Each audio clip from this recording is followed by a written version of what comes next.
All right, hello everybody. We're going to be talking about quite a few things today. I figure we will start off by addressing the elephant in the room, which is the Fallout 76 shenanigans, but we'll do that after we introduce Indigo Gaming. Hello.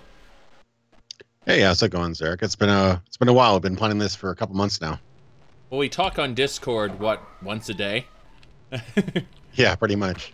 Yeah, something like that. So, I mean, as far as content goes, I think I originally noticed you as a part of your, it was a Daggerfall related video, I believe. What was the big one you had? It was The Promise Unfulfilled, I believe? Yeah.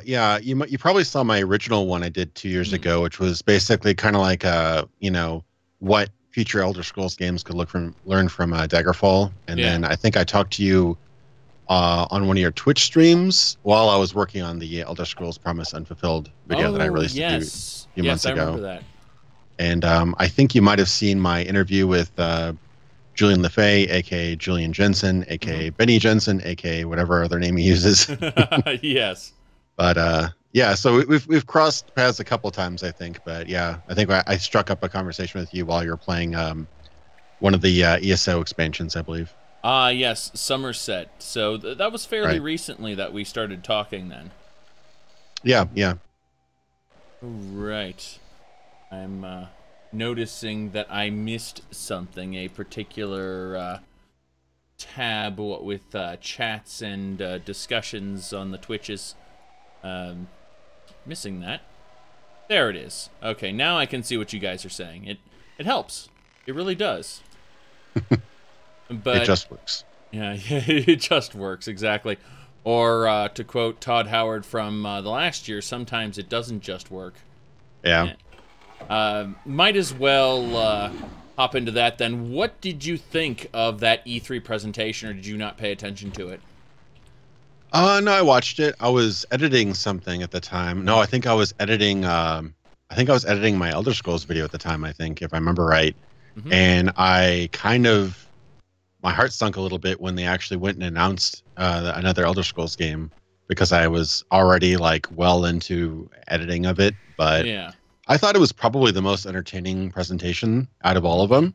They definitely handled the crowd well. You know, they made fun of themselves with the Skyrim, Skyrim Alexa ad, which was a real actual app. Yes, it was. And then they did like, they did some of the memes and things like that. Todd Howard is, he has his charisma stat up if he doesn't necessarily have his his other stats up. But yeah, I thought it was a really well done presentation. I just I couldn't help but shake my head at wondering how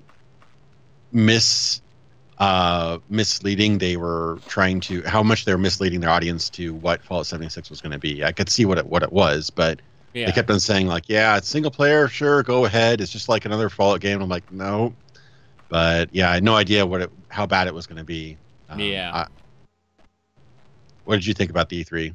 I was honestly just shaking my head at the whole thing. Like, I understood the Skyrim they're re-releasing all the time, that joke. But when they said, what really struck me was our games have a few bugs. I read it on the internet, so it's true. Basically, he was implying that they are not nearly as buggy as people make them out to be. That was the implication. And a lot of people, they look at Todd Howard's words, his quote-unquote lies, and say, he's not lying.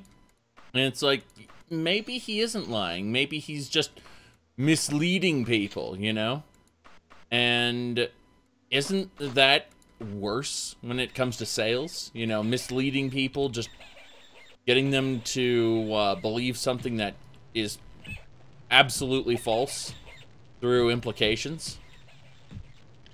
Yeah, I definitely do think so. I think that they, without outright lying, and particularly in E3, they were, towing the line of like really highly misleading people as to what it was. I mean, you can't just introduce, dozens of other players and simultaneously axe NPCs and not have drastic implications. I mean, the that, and they were adding survival elements. They were, you know, adding nukes, you know, that you could just fling at each other, things like that. Like it was definitely not what they were trying to, you know, sell it to be. And that my suspicion was vindicated when when Todd actually was straight up answering questions on a one-on-one. I don't remember who was interviewing him, but after the show, he was just answering questions one-on-one, like, you know, are there NPCs? No, there are not NPCs. You know, is there PvP? Yes. You know, it's limited. We're still, I think he used the word like dialing it or something like that. Yes. But I'm like, they're dialing it, exactly.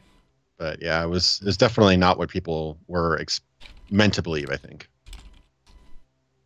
Yeah, I completely understand. What bothered me was they just kind of started off with, you know, first trying to trivialize all the stuff that had happened in the past, and then they went on to go and say, well, you know, we're still dialing it in, but you look at the projected release date, and it's like, okay, so you have a few months at best to dial this in. You know, like, you're talking about internal testing, but the things, you know, when he was interviewed, he said something along the lines of, you make your own fun, and I thought to myself, is that really the thing you like about it? You know, is that what, that's the most standout thing you can say about the game, is you make your own fun. And that was the first big red flag, was, you know, before, Todd Howard was always excited to talk about something in particular, to show off settlements, or to, you know, disingenuously say, see that mountain, you can climb it, you know? Like, he always had something to point out that was big, you know, and instead we got a bunch of vague, just very vague stuff, you know? That's what I saw. Yeah, the make your own fun was definitely a scary thing coming from a studio that notoriously makes really buggy and, you know, broken products. Like, you know, as much as we all love, you know, the Fallout games and, you know, Elder Scrolls games and stuff like that, like they always release unstable. There's always like bugs. You know, PlayStation versions have been notoriously, like, with memory leaks and things like that, getting worse over time with save games and whatnot. So that knowing that they've not really done an internal multiplayer version with that engine before, ironically, it was an MMO engine, but they probably coded so much stuff and they forked off of that, you know, the MMO code, I'm sure, you know, over a decade ago. But there's so many things that worried me about that. And then when I realized, like, yeah, like you said, all the things that Todd Howard would get excited about, like, you know, the AI of NPCs, you know, the radiant AI, quote unquote, and radiant questing, you know, how monsters reacted to you, how, you know, the world reacted to you, how you could branch quests off.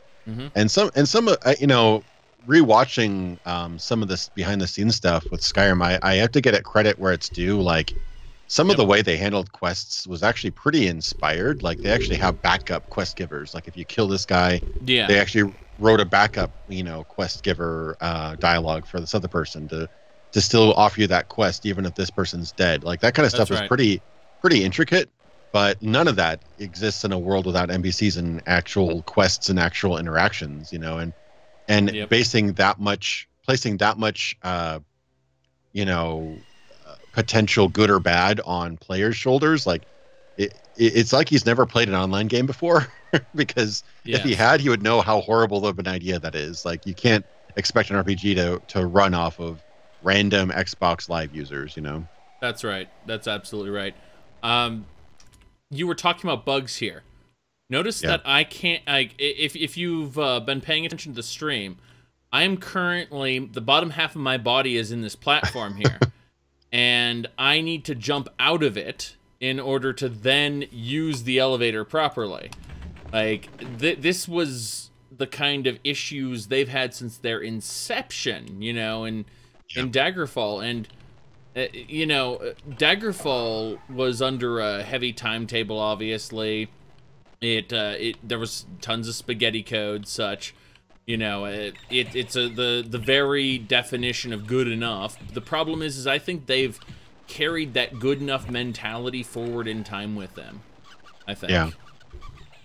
Yeah, I don't think they're nearly as desperate as they were when, you know, Daggerfall was made. I mean, that was done under about 2 years with a skeleton crew. I mean, you see, I think there were more testers than there were actual developers for that game for the most part. I saw pictures of like the developers and the testers, and there was like a good amount of them. But yeah. I mean, yeah, I think it was really only coded with by Julian and Hal something or other. And like maybe one other guy. It was very, very much a skeleton crew. I mean, and it still holds records today as far as like the scope of the world, even though it did use, you know, tool, you know, randomization assisted, you know, programs to generate much of the world.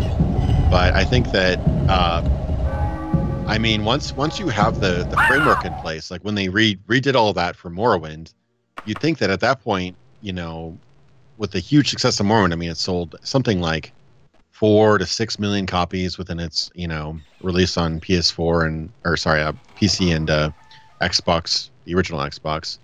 So after that, you think they'd be like, to really kind of, we're not desperate anymore. We're not like about to shut down anymore. Let's make an actual solid, consistent product. And you see that with many other games where they had like a rough launch, and then after, you know, the success, they're able to hire enough designers, developers, and coders to make it a smooth running product. But we don't see that with Bethesda. It seems like in some ways, I mean, Daggerfall was probably, I'd say Battlespire is probably the buggiest of the games, but yeah, like they've not gotten consistently better. I mean, I don't even remember, there were bugs on Morrowind's launch, but we didn't get like 50 patches a day either back then. So yeah, it's true. It's kind of odd. I think that Morrowind was like the issues Morrowind had, because it had some pretty big issues, but the thing is that it had its 2 big patches. They fixed it, and I'm looking at the newer games now, and just quite frankly, it seems that they don't take the extra time and effort to program or to fix their existing stuff. And I think a lot of that has to do with the move to console based sales in Oblivion. Oblivion brought them huge success in terms of the number of people who came in to buy these games. And because there was this huge influx of players, they were able to you know, ramp up their profits and such. And the thing is that the publishers have been notoriously very strict as far as release dates go. And when I say publishers, I don't mean, you know, Bethesda Softworks, which was back then just an arm of Bethesda Game Studios. Like back then they were one and the same. Right. But we look at like Microsoft and Sony and things like that, and it's like we need to sell this on the console. All of a sudden you have deadlines, you know? Yeah.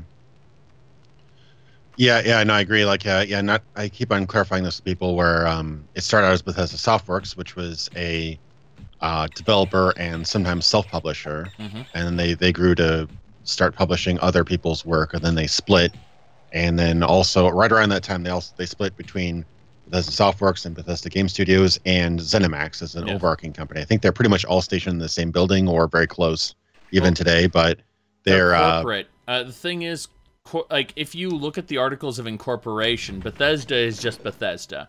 It's just that they have separate divisions, and unfortunately, that muddles the waters a lot in people's minds because they think that it's all the same, and it's not all the same. But legally, it is. Yeah, it is really weird. Yeah, I don't know, although I'm sure it's a bunch of legal loopholes and stuff like that, being that the, you know, co-founder and CEO of ZeniMax is a lawyer.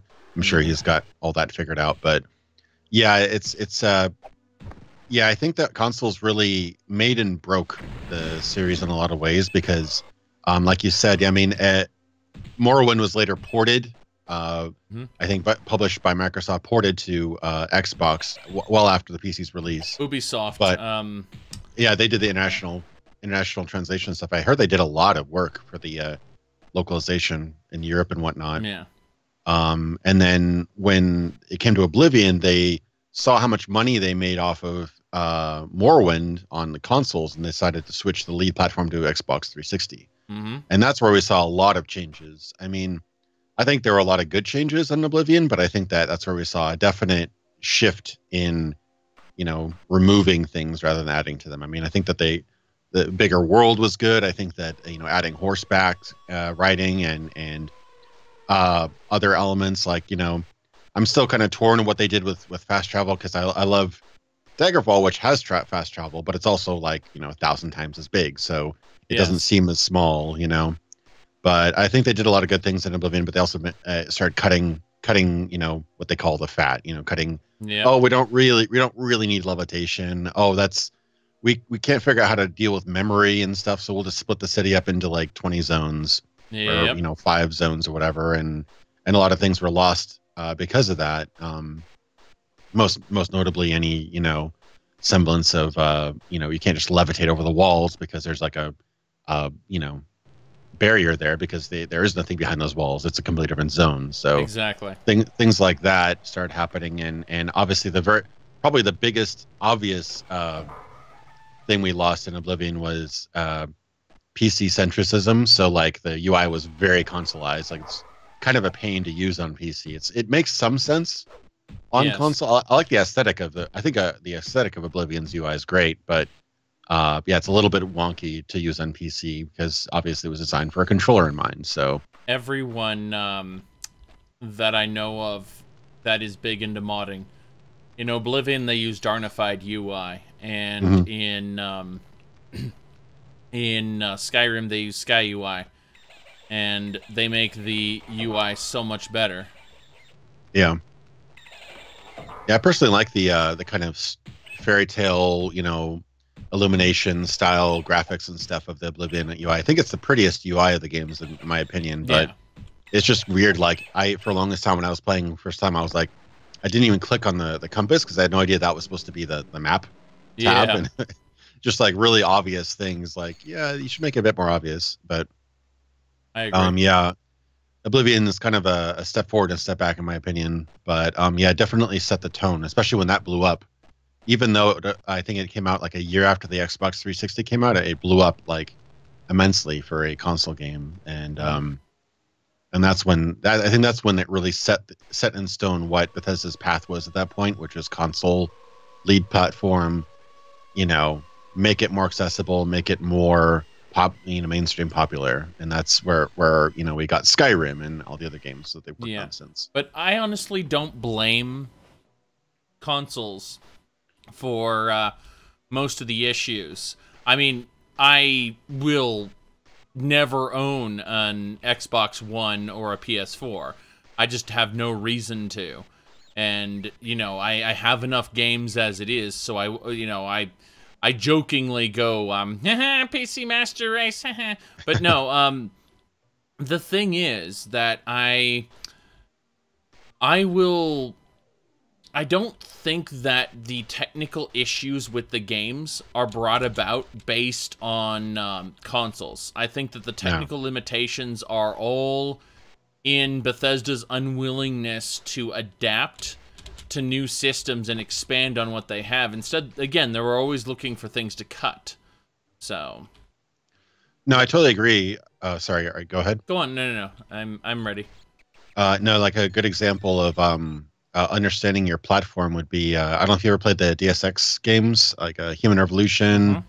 Human Revolution actually did a really good job. The original DSX was ported to the PS2, I think, but I don't remember how it played. But Human Revolution, they actually had 2 completely different UIs, one for PC, one for console. The console had the kind of I think it has like the radial menu where you could hold down a button and switch between items, but the PC has like the whole row at the bottom with like 1, 2, 3, 4, 5, 6, 7, 8, 9, 0, just like any PC game would, and just like the original Deus Ex had, I believe. Or it had that little toolbar at the bottom, and I think that was pretty cool because if you go into the game with a controller, you can still use it just like optimized to a controller with the radio wheel, but the radio wheel doesn't make any sense with a keyboard and mouse. Yeah.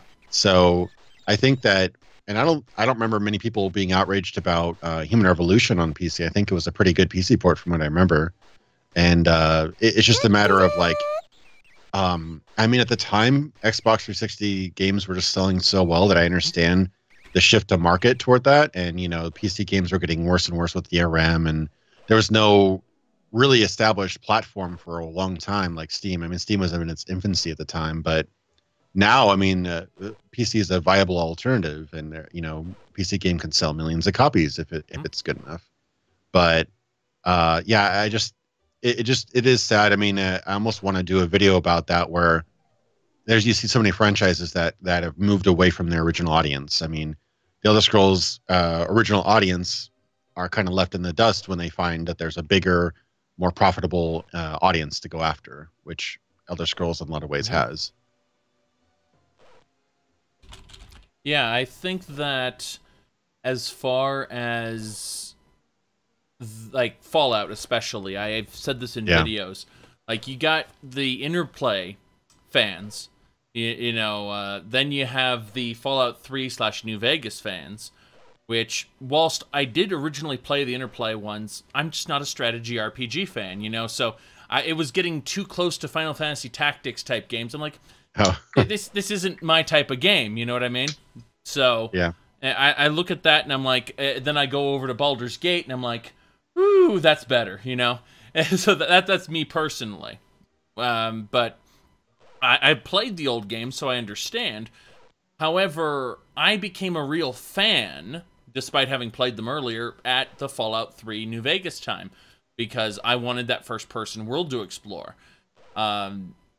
I can see where people became fans at either point, or they became fans at Fallout 4, in which case Fallout 76 has even split them. Yeah, it's interesting. I know of, it's some of the Elder Scrolls, there's like different generations of fans, and some fans get left in the dark. Like with Elder Scrolls, there's like the Arena Daggerfall fans who felt kind of a little bit betrayed with Morrowind. You know, I personally really like Morrowind, but I still hold Daggerfall as my favorite. And then there's guys who like love Morrowind and kind of like Oblivion, but then don't like what Skyrim did with the series. Yeah. And then there's some people who love Skyrim but didn't like what ESO did to the series, you know, or with Fallout, it's the same way. Like some people loved the first two, you know, tactical or strategy RPGs, like you said, and then they didn't like what Fallout 3, how it changed and kind of, you know, simplified and kind of made it more action based, a little bit more linear, things like that. And then, but then there's like you said, the New Vegas, Fallout 3 New Vegas guys didn't like what Fallout 4 did, but then there's some people who their first game was Fallout 4 and they hate 76. So it's like, how many times can you alienate how many audiences? I mean, exactly. They really just want to create new things again and again and again. And I know a particular member of the Fallout community who makes these pretty amazing mods, but her thing was, I'm not a critic, I'm a fan. And she said nothing about Fallout 76 after these issues, as far as I know, but, you know, I respect her modding work for the earlier Fallout games. It's just, I also look at the things she's said, and I get it. You just want to play and enjoy games. You know, I'm not that way. I like to criticize things because in my head, everything in the world could be better than it is. And so I like to poke at those things that could potentially be better and say, you know, why aren't you at least that level? You know, you can exceed my expectations. My expectations aren't actually that unreasonable as they are grounded in the past. But you know, it's just the design direction. They decided to go with Gamebryo, which requires them to, you know, more or less produce the world by hand, which I think you had that discussion with Julian LaFay where he wanted to make a, you know, a procedurally generated world that wasn't boring, and, you know, it's just kind of, you know, as you tune the algorithm, it gets more and more detailed to where you can have those infinite possibilities, or close to it, without it being samey. And how do you do that? It just takes time and effort, and that's what I think is lacking, is the time, not necessarily the effort. I think Bethesda's putting in effort, it's just that effort is misplaced at times, I think. Yeah, I agree. Yeah, Julian's vision, from what I got, I mean, from, you can watch the interview yourself and kind of pick about his words, but I kind of got the idea that he really liked, you know, he liked procedural generation because it was world generation that he could kind of understand and come up with brilliant programming solutions for. Like and there is something kind of magical about Daggerfall. Like, it doesn't really, there are times where you kind of are tricked into thinking that somebody made this, even though it is just, you know, zeros and ones and you know, randomly generated stuff. There's something about that algorithm that just kind of kept you wanting to explore more. And yeah, you got the occasional bug and the occasional, you know, variable here in the middle of dialogue or something like that. Yes. You know, things like that. We've always gotten that, but I think it really, that was probably I think one of my best things I've ever written was in my Daggerfall video, where I talked about how Daggerfall has the rare quality where there are times where you enter a dungeon or a loft or, you know, some crevice in the world, and you have the distinct feeling that maybe you're the first one to ever discover this. And because, based on how big the world is, maybe that might even be true. Like, it's a really interesting, unique feeling, and I haven't really gotten that from many other games. Maybe it's your first time kind of sensation, but it's like, whenever I go into later Bethesda worlds, I always feel like, oh, this is the quest, and I'm supposed to push this button and go to this door and talk to this guy, and that'll trigger the quest end, you know. But with Daggerfall, I'm constantly surprised. I'm like, oh, I had no idea there was going to be a dragon over here, or, you know, I didn't a dragon, but dragonling, or yeah. I was going to say, with Daggerfall, there was supposed to be a dragon, but with Daggerfall, you'll just be wandering around doing a quest, and you'll find the quest objective, and then you turn around and there's an old man standing there in the dungeon. You're like, what the hell is that? And you talk to the old man, and he goes, I know of an artifact, but I need your help, you know. I'm like, okay. And, you know, you start a quest inside a quest, and it sends you to a different dungeon to talk to a lady who's, it's like, holy crap. This is pretty in-depth for something. And this was like my 4th playthrough, and I had never seen this guy before, you know? Yeah. So, yeah, absolutely. Yeah, and it's just so intricate how detailed the world is. Like, sometime when you wanna talk about systems and how things have been simplified, look at the reputation system of Daggerfall on the unofficial Elder Scrolls page at UESP. It's absolutely insane how complicated it is. So up here, this is the Kingdom of Daggerfall. It's bigger than Skyrim, but the Daggerfall is at war with Wayrest and Sentinel. So Sentinel's over here, Wayrest is over here. They each have allies in amongst all these other little kingdoms. So say I wanted to join the Knights of the Dragon. If I join the Knights of the Dragon, which are the Knighthood of Daggerfall, and then I were to go north to Tulun and talk to their nobility would say, why would I talk to you? You're a member of the Knights of the Dragon. Like, it's like, I wanted to do quests here. And it's like, well, you can do them for peasants or something because the nobility won't speak to you.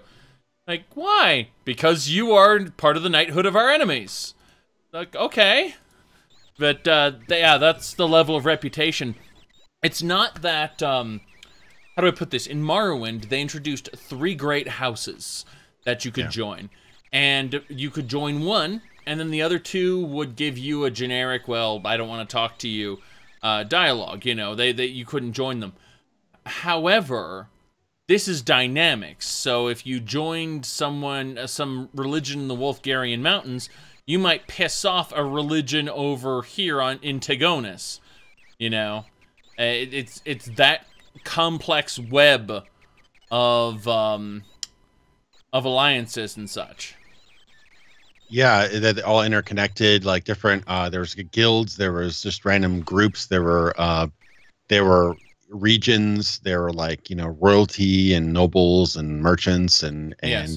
the underground or underworld, I guess so it was, and all these other different factions, and they're all interlinked with each other, and so you could be getting some sort of reaction down the road where somebody hates you and you have no idea why, but it all makes sense if you actually understand all the mechanics. But I think Daggerfall was interesting in that it really embraced opacity in its mechanics. Like, it doesn't try to say, oh, you gotta bring +1 to reputation, these guys like you more. It was like you kind of organically align or unalign just different groups depending on your actions. I think that's really interesting. It could have been, I think, probably a bit more better explained in the game for sure, but it's pretty. I can't think of another game that's almost as complex as. Well, depends on who you talk to, because some people will tell you that's amazing and that creates what's known as emergent gameplay. Other people will tell you that is obtuse and it shouldn't be that way.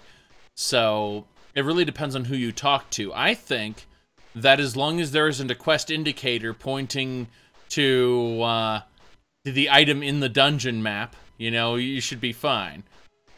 But I'm fine with knowing, oh, I've just pissed off the Dark Brotherhood, for instance, because I raised my Thieves Guild reputation.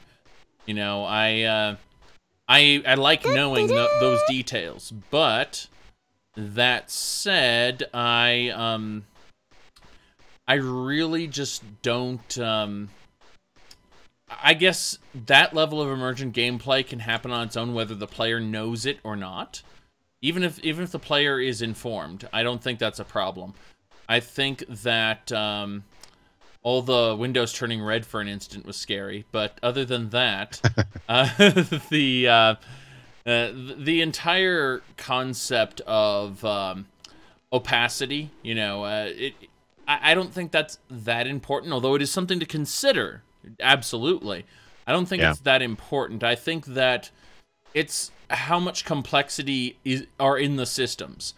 And the player doesn't need to know that level of complexity to just go to the local guild and do a quest. Like, they don't need to know that. It will affect them later when they go to a random vendor to unload some of their loot, and the lady accuses them of having stolen her diamond. And all of a sudden, their regional reputation is in the toilet because you've been accused of stealing a diamond. And so, are you going to continue the current quest you're on? Or are you going to do this other quest looking for the guy who potentially actually stole the diamond, Things like that will happen throughout the game, and I think that's fine. Yeah, I mean, it was a different time in game development. I think you kind of tell what like Ted and Julian guys are going for. They're just like trying to build a logical and it's weird to say, but realistic fantasy world. Like, what would happen if you do this action? What would happen if you make this guy angry? Well, the guards would be alerted and they would try to arrest you. What happens if you arrest you? Well, they take you to court. Yep. Well, what happens when you go to court? Oh, you can try to fight in court, but if you don't have any good evidence for it, then you have to try to lie at a court. Or what if you fail? Then you go to prison, and what happens then? Actual days pass, and events and things like that would be skipped. You can actually, depending on the crime, get exiled from that particular city. You go back in, the guards will come after you from then on. There are character-defining choices and mistakes that you can make, which it was interesting because the manual told you probably shouldn't save that often so that you can give it a chance to have all these things happen, and your character can be defined by the things that went on. Like, your mistakes are just as important as your successes, and you'll find that out as you play. And then later in the manual it says, make sure to save often in case it crashes. It's like contradictory, you know, what they wanted versus the reality of the situation. Yeah, if the game was perfectly stable, I'd say like, yeah, don't, you know, obviously if you die, you know, something like that, then that sucks. But as far as your experience, it is sometimes a lot more interesting to go with, oh, I was arrested and, you know, I was in prison for 3 months. What happened when I was gone, you know? Yes, exactly. Did you know, did some royalty die? You know, did I miss that opportunity to meet with this person about the so-and-so quest, you know? And it's a very interesting example because, like, those are some people have said this better than I, but those are things you can't really put on a box. Like, you can't put that on the back of the box and say, "Oh, fully fleshed out legal system where you can spend time in prison." You know, people respond to pictures of a dragon and you stabbing it. You know, so like, games have gotten a lot more about not necessarily bad features, but more superficial ones. You know, like, can you shoot a giant rocket at this demon? Yes, you can. Can you, you know, is your character wear cool armor? You know, sure. Can you shout, you know, like a dragon? Yeah, but is there anything underneath that? And I think that's kind of where game design in a lot of ways has kind of gone by the wayside. But interestingly enough, I think we're kind of seeing a resurgence in the more classic, more maybe not quite as AAA, you know, oh my gods, you know, amazing graphics, but we see the kind of return of old school, like deeper gameplay underneath. Like I think that one game that kind of surprised me how it kind of brought that whole, you know, being in jail and prison stuff back was I think Divinity Original Sin. Yes. Or you could actually go into prison and try to break out and stuff. That reminded me of the old games and how you could actually try to escape or, you know, do those other things. Pretty cool. Well, Divinity the Original Sin was arguably better than Morrowind in the sense that if you killed your quest master in Morrowind, the game would go and pop up with, it would do one of two things. If it was a side quest, nothing would happen and the quest would just become incompletable. You couldn't complete it. And you wouldn't know why. It'd just be like, oh, the person I need to talk to is dead. Well, I'm screwed. That's number one. Number two is if it's a main quest, if NPC, it's someone who's flagged as essential, it would pop up and say, with this character's death, the thread of prophecy has been severed. Reload your game or persist in the doomed world you've created. That's what it would say. Divinity the Original Sin 2 goes and says, okay, you killed this guy. Well, there are 3 or 4 other ways we thought of that this quest could be completed, you know? There are tons of solutions to the problems. Like, the developers had thought it through. You know, what if the players did this? What if the players did that? Whereas Morrowind, Oblivion, and Skyrim all share the, this is a heavily scripted quest. So is Daggerfall, oddly enough, you know.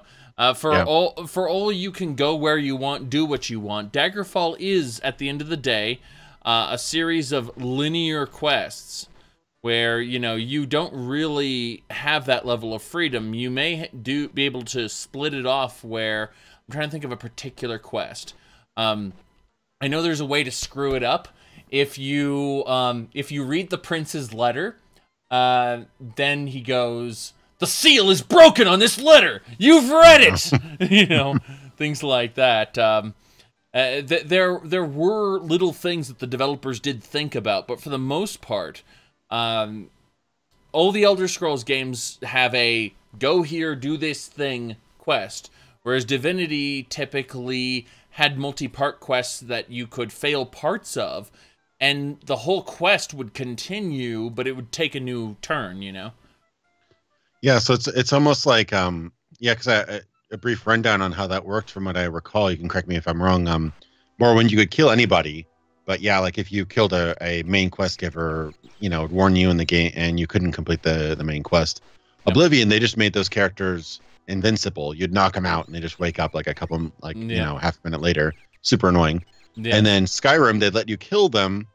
I think some main quest guys you couldn't kill, if I remember right. I don't think you could kill the Jarl. If I'm Skyrim, you couldn't. Skyrim had an unprecedented level of you can't kill these people.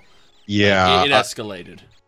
I think some of the side quests they did a backup, which was a pretty cool system. I think that was Bruce Nesbitt's work, which was making backup NPCs and Radiant quests. Okay, yeah, Radiant quests. When an NPC gave you a scripted, like a heavily scripted and planned out quest, like the Dark Brotherhood, for instance, you couldn't kill anyone related to that other than your quest target. However, the random quests you'd pick up, like, could you get these books for me, or something stupid like that, you know?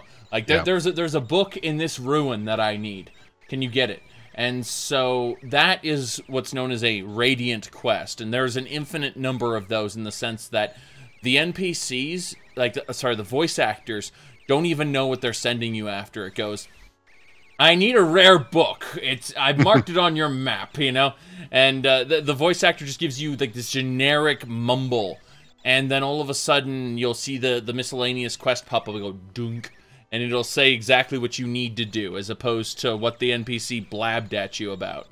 And, yeah, those NPCs can usually die, and then it will just fail the quest. Yeah, and then, I guess they just went back to making them certain important NPCs immortal, but instead of making all these, like, backup NPCs and making characters immortal, it's almost like they were like attacking, I think, the symptom, not the problem. The problem was that their quest design was just too linear. Like, it was just they're too narrowly minded on how the game should be played, rather than making it, hey, you know, maybe they can find out this particular thing this way, or you know, from this guy or from this dungeon. And I think that I guess I could say that Bethesda's probably just really hasn't evolved their game design, really. They kind of, in a lot of ways, kind of, I mean, things have gotten better, you know, technologically, controls, you know, animations, things like that, for sure. But really, game design hasn't gotten much more articulated since Morrowind. I mean, other than maybe AI and things like that. But it's you'd think that after it's been 14 years? 16 years since Morrowind, like, you think there would be huge leaps and bounds. Yeah. I mean, just look at the time between Daggerfall and Morrowind, all the leaps and bounds that were made in terms of technology and whatnot. But yeah, it doesn't seem like it seems like they've kind of settled on, people like this works, so let's just continue doing that, and let's not try to mix it up and make a more dynamic, branching or non-linear storyline. Let's just kind of keep it. There's always going to be main quest, you know. I even remember, it really made me sad, actually. It was one of the saddest videos I've watched, was Bruce Nesbitt talking about all the things that were shot down during Skyrim's development. Like, they were going to do, one of his ideas was to do a Radiant quest as the main quest. Like, making that all dynamic with, you know, non-linear gameplay, and, you know, generated this and generated that, which he says was a terrible idea afterward, but I don't necessarily think it would be. I think it could be a good idea. Here's the thing.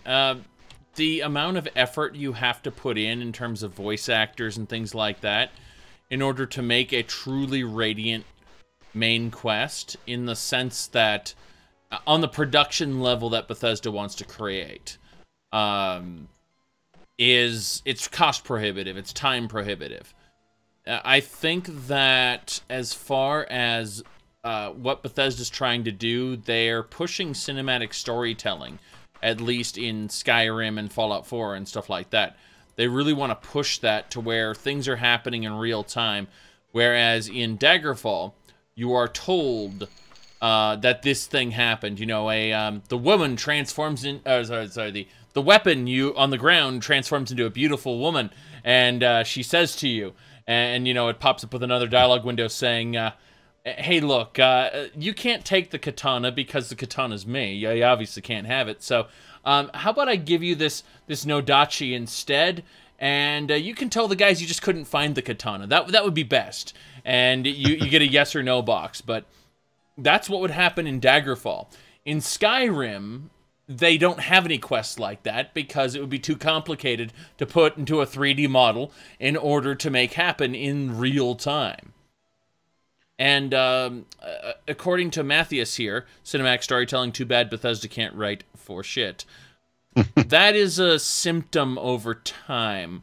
Daggerfall was, again, very basic in its writing, and that's because it was it was how games were played. They're trying to do a Dungeons and Dragons type thing where this happens, you know, it's explained to you, and that's it. Whereas in Morrowind, there were shit, I'm trying to remember the word. It's production pipeline problems, where they couldn't get all of the quest functions in the game, so the quest designers couldn't put the quests they wanted in the game. Well, you're paying these people. What are they going to do? They wrote books. Okay, they wrote notes and stuff. That's why Morrowind has so much writing. It's not because they had the ambition to be the best written game ever. It's because they idle hands, you know, being paid. You're going to work. So that's what happened. They were paid to write. Now, come Oblivion, there are no more production pipeline problems, and the quest designers did what they wanted. This story bothers me. Emil, who did the Dark Brotherhood. Dark Brotherhood's still my favorite faction in Oblivion, even though they changed a ton of the lore. Emil went to Todd Howard and asked. He's the guy who designed the Dark Brotherhood. He asked Todd, can I change some of the lore for the Dark Brotherhood? Todd gave him a dismissive gesture and said, go on, just whatever. And so that's the level to which they care about their story moving forward. Emil went on to become the lead writer for, you know, games like Fallout 4. And I believe that you've seen the good old Keep It Simple, Stupid. Yeah. Yeah, that's for programming, by the way. Anyone who's a programmer knows, you know, you're being told constantly, keep it simple, because, like, try to get your whatever you're trying to program done as eloquently and simple as possible. You know, do not pile a bunch of stuff on top of it, because that's clunky, that's cumbersome, it's bad. All right, keeping it simple makes sense in that sense. Unfortunately, when you take that coding mentality and apply it to writing, that's worrying, isn't it? Yeah, I'd recommend anybody who wants to know why, if they have any issues, you know, regardless of what us fogies have to say, if you have issue with the way that Bethesda games are written in 2011, 2014, 2018, whatever, compared to back in Morrowind's day, just watch Emil Pagliarulo's, I can't say his name.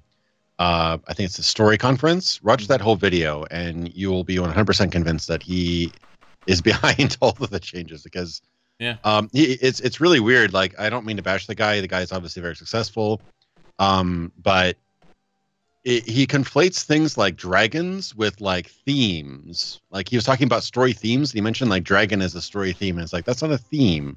You know, the theme is like revolution, or, you know, self-discovery, or, you know, tribalism or something like that. That's like a theme. But he was like conflating, like, you know, this has, you know, robots and suspicion. It's like, do you know how to write? Like, what are you talking about? It's about the hero fighting dragons. Like, it's so odd, and I mean, it's obviously a story that works.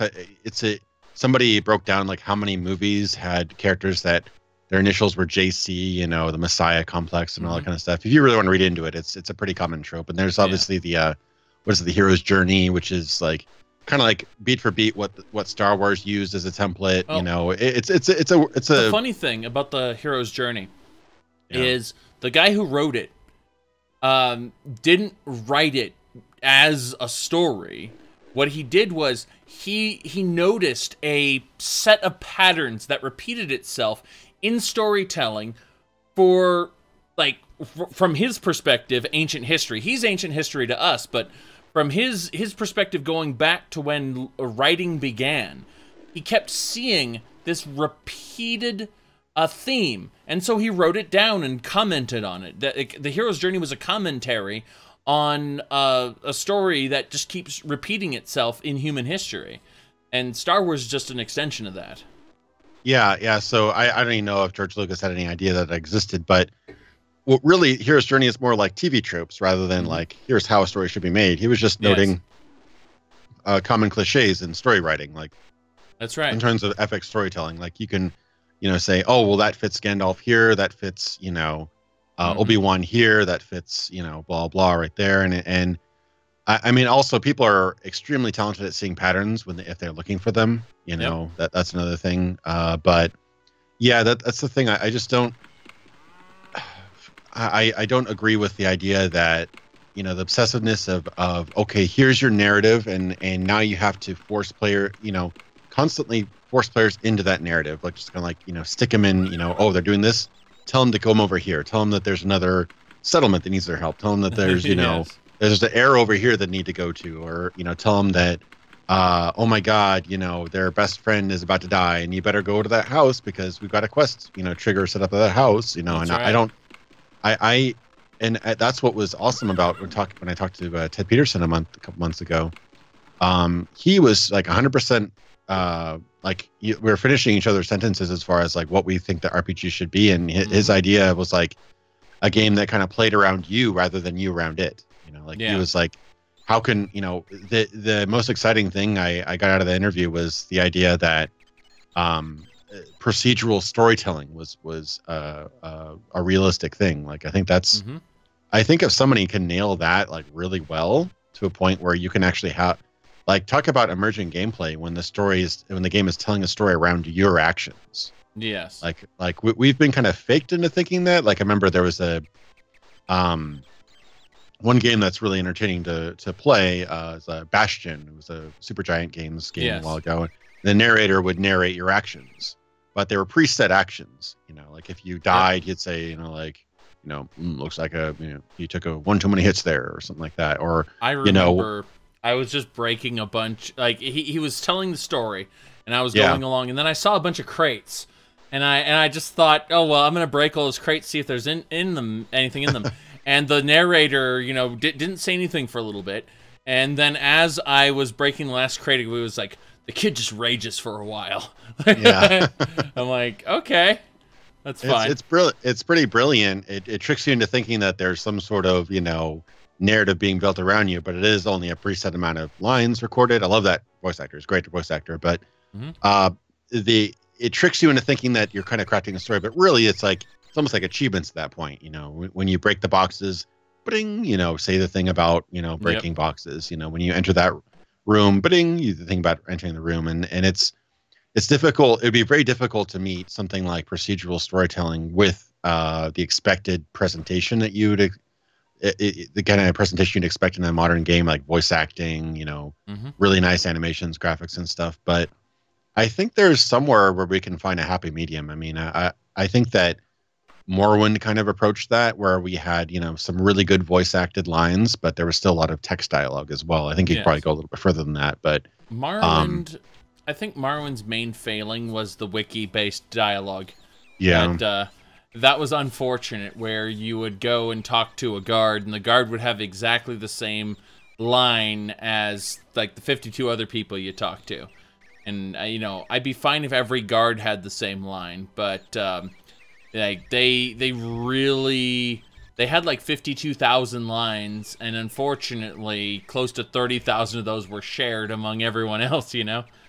That's the It reminded me of Encarta back in the day. I don't know if you ever used the on disc Encarta, where you had like all stuff like that. I mean, I guess it's similar enough to Wikipedia, but yeah, it's like that, which was kind of cool because you could really dig into the lore a lot. I mean, they had just tons of writing. I think Ted Peterson wrote like something like 200 or 300,000 lines of books and dialogue and quests and stuff for the series, like an insane amount. And he was just one of the writers too.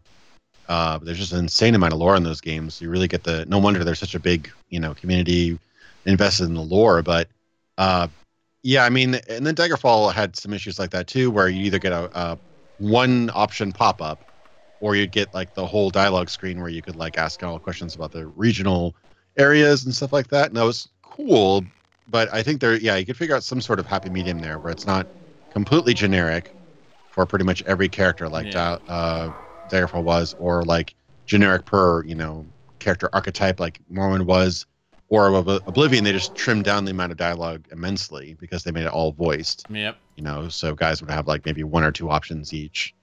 But yeah, somehow, I mean, you wouldn't have to randomly generate the entire world every time. I don't necessarily think, but I something that took, instead of trying to drive the player away from what they're doing, drive the story to what the player is doing. I think it'd be way more interesting. Like, you know, if you arrive at, you know, I forget what the first city, pretty much the first place you go to in Daggerfall. You don't have to go there, but the place you can actually walk to from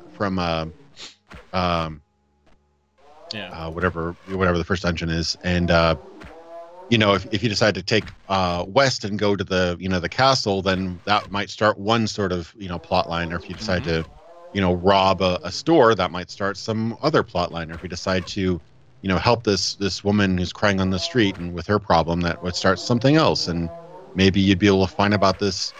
Might even be able to have the same big bad, but you'd be able to approach it in a very different way, you know, or maybe you would have a completely different quest, you know, for your character, and that would not only would be really, really interesting, it would make it feel like the game was that.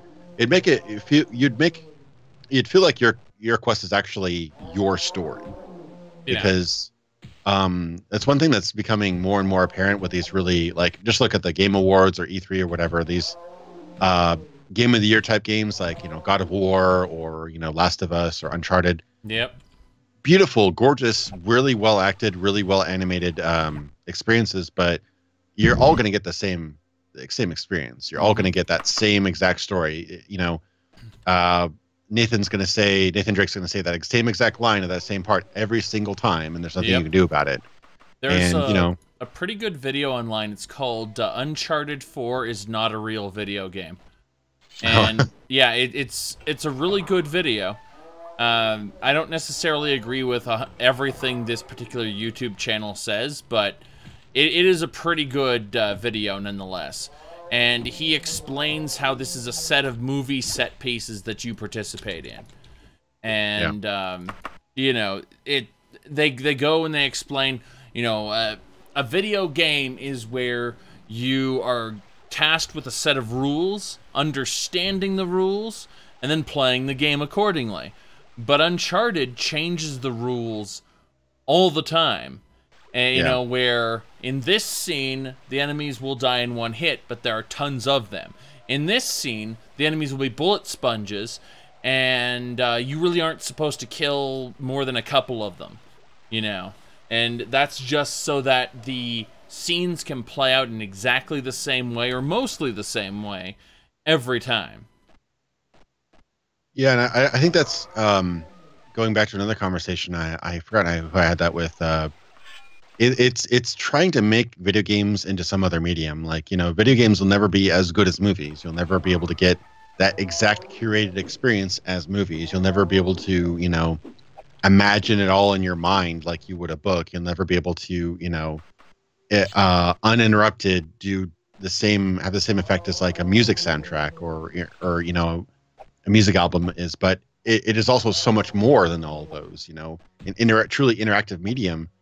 But game designers keep on trying to make it into movies or something else, and I think that's like, yeah, we're getting closer, but, you know, are you really going to watch a God of War Let's Play instead of watching, you know, the Avengers, or, you know, are you really going to do that? It's not the same type of experience. It's so much more than that. So I think that if game designers, and there's definitely ones who totally try. I'm not saying that, like, you know, if I were a game designer, I'd be able to do this, and it's obviously a very difficult thing to do, but if they were to approach the strengths of video games in that it's a truly interactive medium that could actually algorithmically respond to the player's actions and craft a narrative around them. I mean, of all people, I think that the person most seriously talking about that, I haven't seen what he's done, but Ted Levine, who's made some very linear games, he worked on System Shock 2, briefly on Thief, most famous for BioShock series, obviously. But even System Shock 2, all the areas that you go through, like the corridors, you have a set path that you're going to go. It's not an open world. But are you going to go over to the terminal, shut down the cameras? Or are you going to shoot the cameras around a corner? Or are you going to set up traps and just walk past the cameras, knowing that what do you call them? The hybrids are going to come, and then you just let them die to the traps. That's just a point. Like System Shock 2, despite being an incredibly linear game, gives you all these opportunities to deal with every encounter in multiple ways. And that starts off with the 3 main classes that you can pick. And then aside from those 3 main classes, it's divvied down even smaller when you start picking your skills and stuff. No, I love System Shock 2. I think it's from the design and the player choice way far superior to the BioShock games. I think the BioShock games were like basically System Shock Light. They amped up the shooting. They made a more, strong, singular storyline, and everybody talks about the twists of BioShock. It's been done to death now, but would you kindly? Exactly. Would you kindly explain the ending there? But I think System Shock 2 had a fantastic twist. But it's we're kind of moving away from that. I mean, System Shock 2 was one of the last projects that Looking Glass Studios, and it was a weird collaboration between former Looking Glass Studios guys like Ken Levine and Irrational Games, and current Looking Glass Studio guys at the time. And it was a really I love that game. As much as I appreciate what the first game did, I probably prefer the second game, just because of its added RPG elements and obviously the first game dated a lot more. And the second game has. I think the re-release of System Shock 1 has definitely helped it. It's added mouse look and other things like that. It's kind of like Daggerfall and Arena for me. Like I love Arena, but the controls are dated so badly. it's much more difficult to get into than Daggerfall has. I'm gonna address the comments in the chat really quick. Sure. Yes, the sound is not in sync, and that is a Skype problem. Restarting Skype rarely fixes that. Sometimes it does. Sometimes it doesn't. I don't care enough because I'm hearing what he's saying, and that's all there is to it. No, Skype is how shall we say, not my favorite platform, but currently the alternatives aren't working out too well. So let's put it like that. Now, other than that, I was gonna say, you're talking about Vampire the Masquerade. Yes, Vampire the Masquerade definitely deals with the areas in completely separate ways. If you are playing as one bloodline, the entire game is a stealth action game. If you're playing as a different bloodline, then you're going to have completely different dialogue from all the other bloodlines. If you play as one, well, now you're a pyromancer, So, yeah, the Vampire the Masquerade's definitely a good example of the concept of player choice. But even then, even when you're not talking about the bloodlines necessarily, you will be able to interact in various ways. Not just, oh, you've exposed the Masquerade, game over. There are different ways to solve different problems, and that's really cool. Yeah, other than that, I think we've addressed all the things in chat I want to address. But yeah, no, Bloodlines is a great example of it's a weird name for it, but it's called the immersive sim genre. That's where you get your System Shock, your Deus Ex, your Vampire the Masquerade Bloodlines, your Thief the Dark Project, things like that, where they go beyond the normal to try to make the world interactive. Like one of my favorite pastimes in like Deus Ex is like sneaking through the vents and breaking into one of the completely optional rooms, like was just somebody's random apartment building, and turning on faucets and opening up cupboards and stealing their potato chips and soda and stuff like that. Or what a shame. Yeah, well, what a shame. or like hacking. Sorry, go ahead. Yeah. Those of you who don't know, there was a scene in Deus Ex, the original, where this guy isn't supposed to die there, but if you shoot him, it triggers dialogue from when he was supposed to die to some thugs, and so it just completely triggers at the wrong time, and he goes, he dies, and it's like, what a shame. There has to be something you can do. There's a rotten way to die, but you're the one who shot him, you know. I love that the action's like, you know, it's a rotten way to die. Yeah, he was supposed to die because of thugs, and it's like, instead you shoot him, and it's like, what a shame.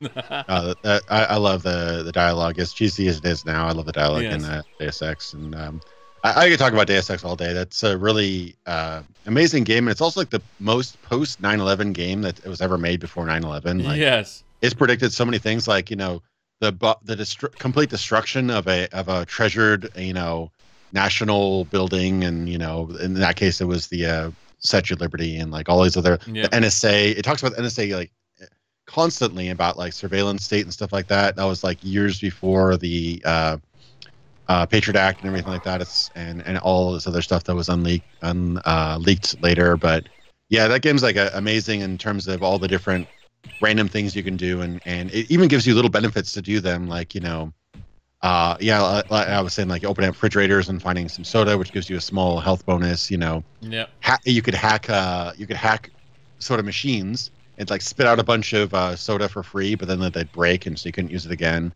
You know, you could hack ATMs and money would spit out. You know, as long as nobody was watching, you could just grab all the money. Yep. Really, really. And they did things that were completely unnecessary. Like, they made it so that you could turn on the shower. You could, you know, turn on lights, pick up and throw just about any object, and you could do really, really incredible things like that. Like, one of the most famous things that people would do were if there was a wall that was too high for them to get over, there are these little remote mines, I think, or proximity mines, remote mines called lambs, and you could stick them into the wall, and the game developers forgot to make those non-solid, I guess. Yep. And so you could stick them into the wall like stepping stones, and then hop onto the wall and actually climb walls you weren't supposed to. Oblivion forks, yeah. Yeah. Paintbrushes, sorry.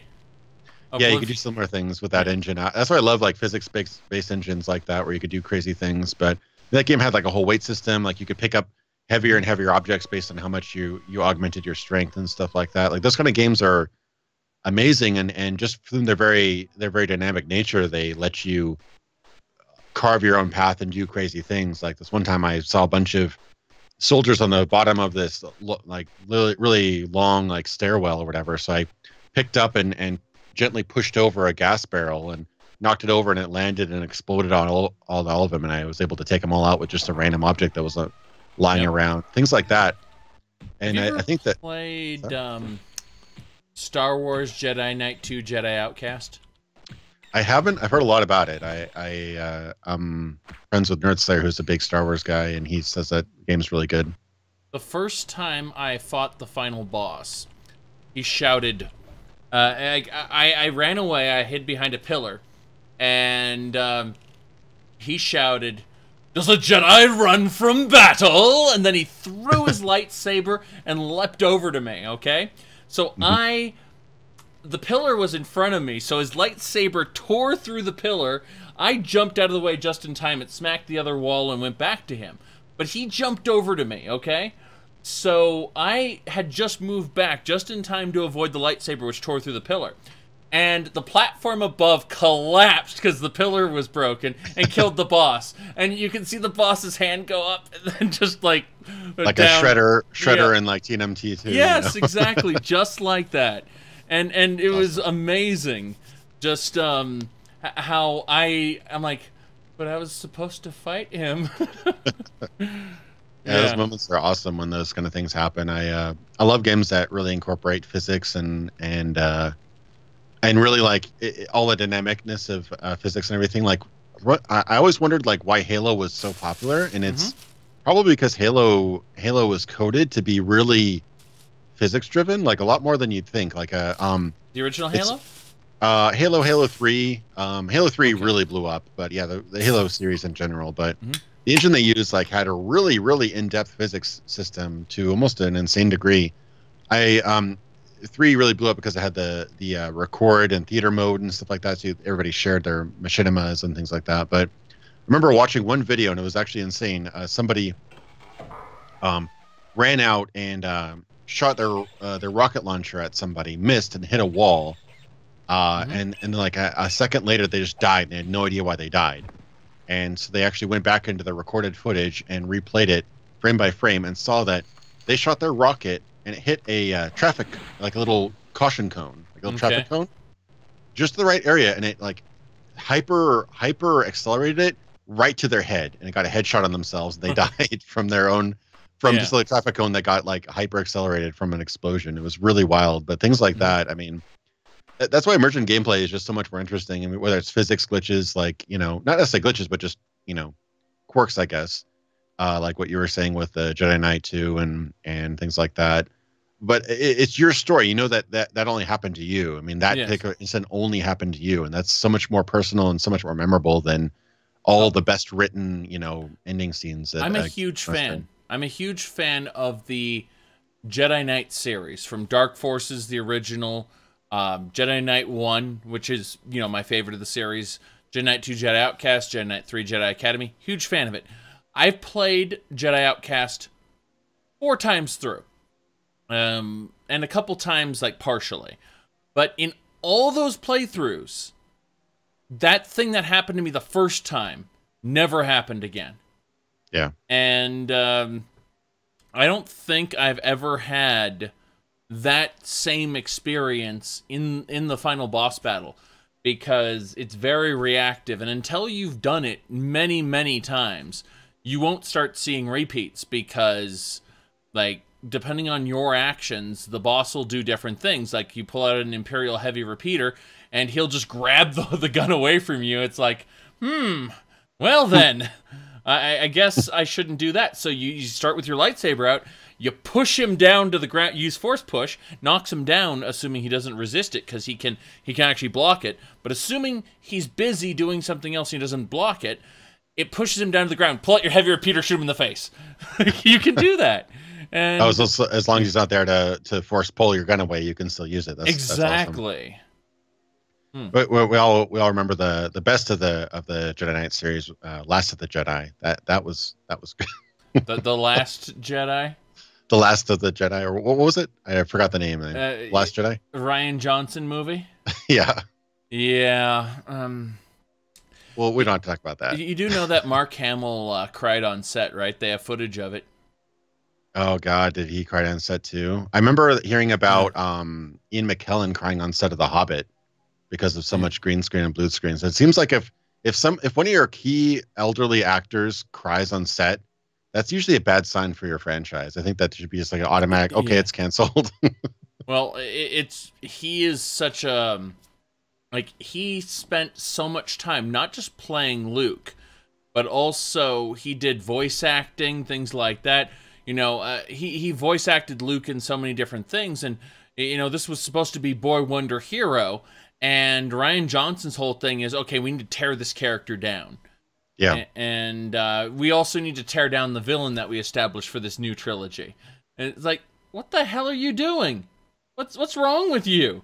And he's like, but I wanted to make a movie that subverts expectations. Whoa, surprise! Surprise here, surprise there. Oh, physics don't work. Sorry. Yeah, I remember, I think Mark Hamill said it best, where he was talking about how he thoroughly disagreed with that change, and how could the most optimistic person in the galaxy become, you know, I want to die guy, and that's a pretty good explanation of probably his frustration with the direction. I mean, I was actually on the, I loved Rian Johnson's 2 other movies, Brick and Looper, so I thought he was, you know, he was going to bring some depth, some interesting filmmaking, and basically something different than just another repeat of, you know, Star Wars or the writing was on the wall if you paid attention to Looper. Like, when it came to the details of time travel, his answer was, well, don't think about it too much, because, you know, like it works in a bubble. It doesn't work in a pre-existing universe. Yeah, I thought that was kind of it was a nod to, like, yeah, we know. But at the same time, it was kind of a cheeky explanation. I thought that Looper worked if you just kind of if you turn the really hyper, I'm sure scientists couldn't watch that movie, you know, or yeah. whatever physicist, you know, chronophysicist, I don't know if there's a job for that, but yeah, if you don't think about, okay, how is this stuff happening in real time if it already happened? But you know, I thought it was an entertaining sci-fi movie nonetheless. And Star Wars has never been hard sci-fi. You know, Star Wars has always been space fantasy. Yeah, space fantasy. People don't always realize that it's nothing to do with sci-fi. You know, there's sound in space. Oh my God, there's like he uses a sonar bomb in like episode 2 or something like that out in space. It's like, no, it's all fantasy. But I thought that it'd at least come up with something interesting. And yeah, the subverting expectations. I think Red Letter Media, if you've never watched them, they did a really good breakdown on the Star Wars movies. But they said it best when what's the point of subverting expectations if the subversion is less interesting than just playing it straight? Exactly. You know, that's what I say all the time. Like, that attitude, what I just mentioned, people try to tell me, like with Elder Scrolls lore, for instance, they try to tell me why my criticism of an event that happened in the Elder Scrolls game, don't you see that, like, here, this is the plot contrivance that makes it happen. But you don't understand. I'm talking about it from a critical perspective. Why did the writer think to do that when it is infinitely less interesting? And here's what happens with Elder Scrolls lore in the newer games. We get a book that explains how this particular culture was, you know? And when we get there, say with Elder Scrolls Online or whatever, it no way resembles it. It is inferior. It's basically like the Imperial culture from Oblivion, but stretched across a whole province or whatever. You know, it's really dumb. And we look at it and go, how could this happen? And so you get people in the lore community who are like, well, the unreliable narrator, you see, these books aren't really reliable and blah, blah, blah, blah. But why are you defending a much less interesting version of this? Like, that's my criticism, comes from critiquing it as, you know, what it could have been, as opposed to, well, I can explain it away in the storyline, therefore it's valid. Yeah, I never like that attitude either, where it's like, you know, well, if you make these several leaps of logic and you know, say like you don't pick the most obvious answer, or you know, it was the Occam's razor where it's like the most obvious answer is generally the most true ones. I mean, like, the most obvious answer to this case is that there's an inferior writing, you know. There's not as interesting writer involved with this particular aspect. But yeah, I mean, I can kind of see, like, I think that one of the most interesting things about lore world building is when you create bits of lore that is misunderstandings of the actual world. Like, I think that without that, if everything's literally exactly as it is, as it's written, like if what's documented in this kingdom is exactly how it is, I think that's kind of boring.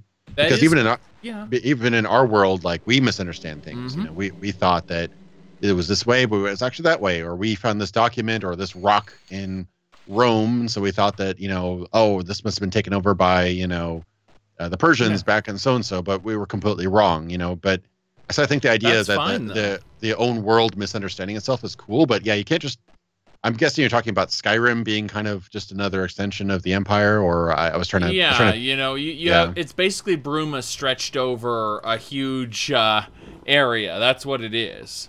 Yeah. But you can apply it to so many other things, like Elder Scrolls Online, for instance. You know, you look at all these... Okay, so when you want to use a trope, like, you know, the unreliable narrator, for instance, it makes sense when you use it once in a story. Once. When you apply it again and again and again, it, and you have to ask yourself, why is it being applied in the first place? You know, how is it being applied benefiting the story? And very often it isn't. And it's actually just the writers had a better idea, but the game designers couldn't cash the check the writers wrote. That's what usually happens. It's it's almost always that the writers gave us a vision of the world which would have been incredibly interesting in the actual game, but the game designers couldn't be bothered to make it real. Yeah, I mean, a lot of those are actually informed directly by the lack of technological power or knowledge or whatever. Like, I remember, wasn't Cyrodiil supposed to be like kind of a jungle, and yes. and there was like 9 islands or something for the Imperial City and things like that, and much like a huge metropolis. In the actual game, it's like, yeah, see, there's a couple districts. There's like 5 buildings over here. Gondor. That's what happened. It turned into Discount Gondor. But no, what ended up happening was Cyrodiil being a jungle, like swamps and things. If you look in the corner of Cyrodiil, Blackwood is supposed to be a swampy area. Yeah. It turns out it doesn't look very good in the renderer. Like, so they looked at this like, we can't stretch this kind of biome across the whole area. It would look terrible in our engine. And they ended up dialing back the swamps to like a teeny little corner of Cyrodiil. Like just a microscopic area in comparison. And even then, it wasn't dense. It didn't look good. And when you try to create something like that in mods, you create a crash fest because the game couldn't keep up. It didn't have enough resources. So I know all about that. Trying to mod those games and stream them or whatever, it's a nightmare. Had the same issues with New Vegas. One of my favorite tweets actually was I was going back to play New Vegas to record some footage for a Fallout video. Yeah.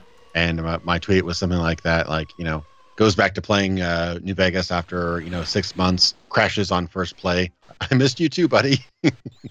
I would recommend trying Tale of Two Wastelands. It's very interesting.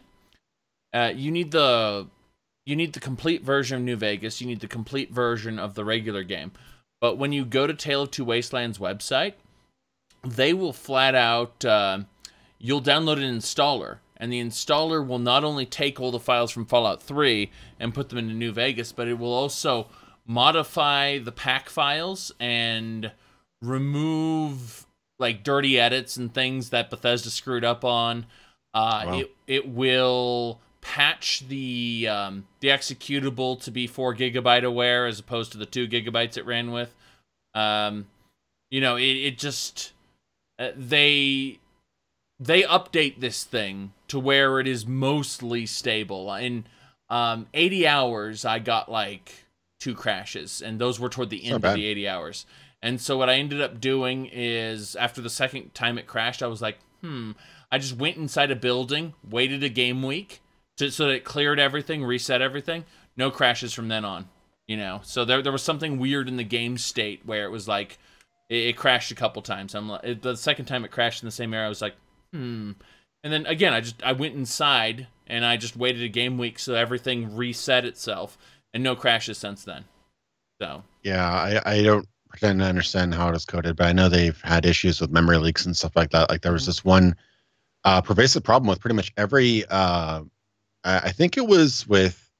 I don't know if it was with. I think it was with Oblivion and Fallout and Skyrim, where on PS3 there was some sort of memory issue where like the longer you played the game, like the more invested you got into the game, and the bigger your save game, like the more instabilities and issues you'd have. And it's like, I don't know if that was specifically their misunderstanding with the hardware, but yeah, it was pretty bad. But I do want to try that again, because I was streaming New Vegas modded as well. I know that there's some issues with certain mods and Tale of Two Wastelands, but yeah, it would be an interesting adventure, because I would be a whole lot more to work with, and more stable would be obviously better.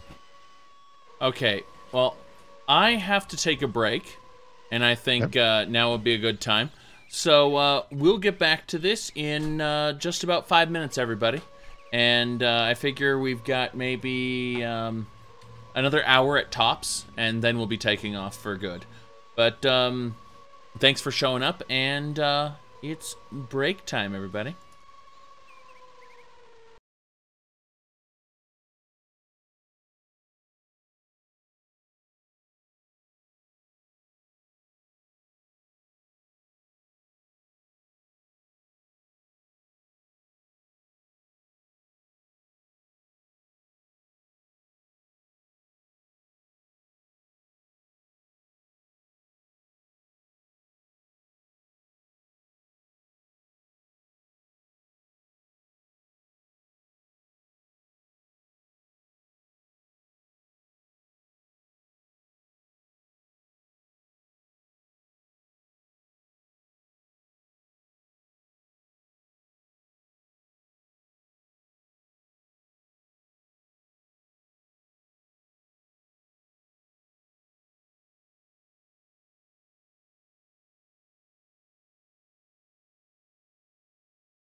people should be able to hear me. Probably a continual wolf sound on loop, because that's what Daggerfall wants to do right now.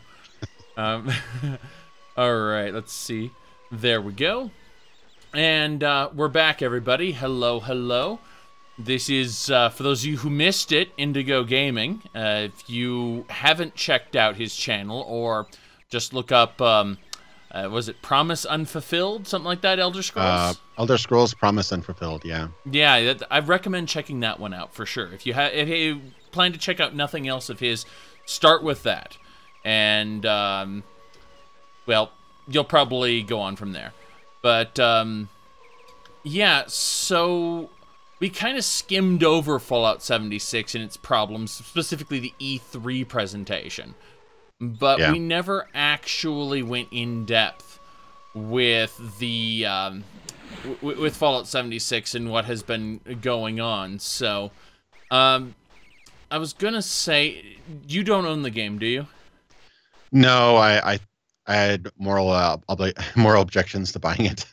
Okay, whereas I looked at the money, and I said, if I buy this now, I can do live streams and videos about it. I only did I think 4 videos on the entirety of it, like 3 of them beforehand, 2 afterwards, something like that. Like, compared to other people, it's nothing. But, yeah, I looked at it and it's like, oh, this is profitable. So if it's bad, I'm gonna profit. If it's good, I'm gonna profit and have fun. So why not do both?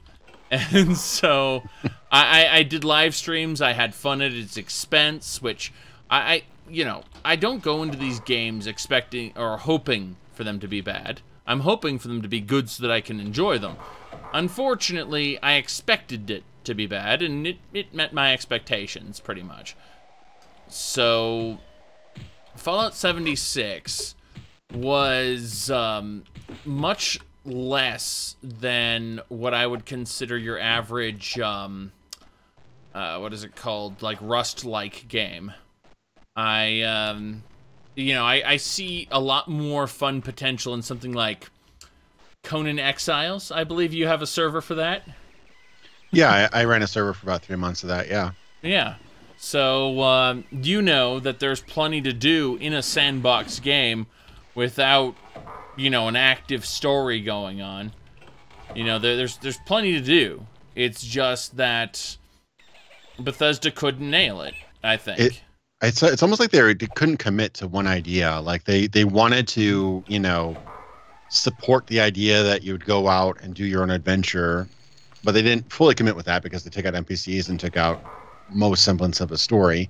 And yet they had robots. Yet they had robots. And one NPC's shopkeeper, right? The super mutant, right? Yes. But they had an ongoing story about the Scorched Plague and how you had to get immunity to the Scorched Plague in order to then get the nukes and take down the Scorched Beast Queen. Like, those were all active. That was all an active storyline. People are like, it has no story. It only has lore. Those people don't know what they're talking about. It has a story. It's bad. that's what it comes down to. The game has a bad storyline. Well, yeah, obviously you're a lot more experienced in the game or whatever. But my point was about the how they didn't really commit to, you know, like Rust and Conan Exiles and stuff like that. You can like be, you know, killed by their players. You can like have wage wars and like use catapults against each other's, you know, bases and stuff like that. And they didn't seem to commit to that because they made PvP practically unusable because it was like a affirmative consent PvP. Yes.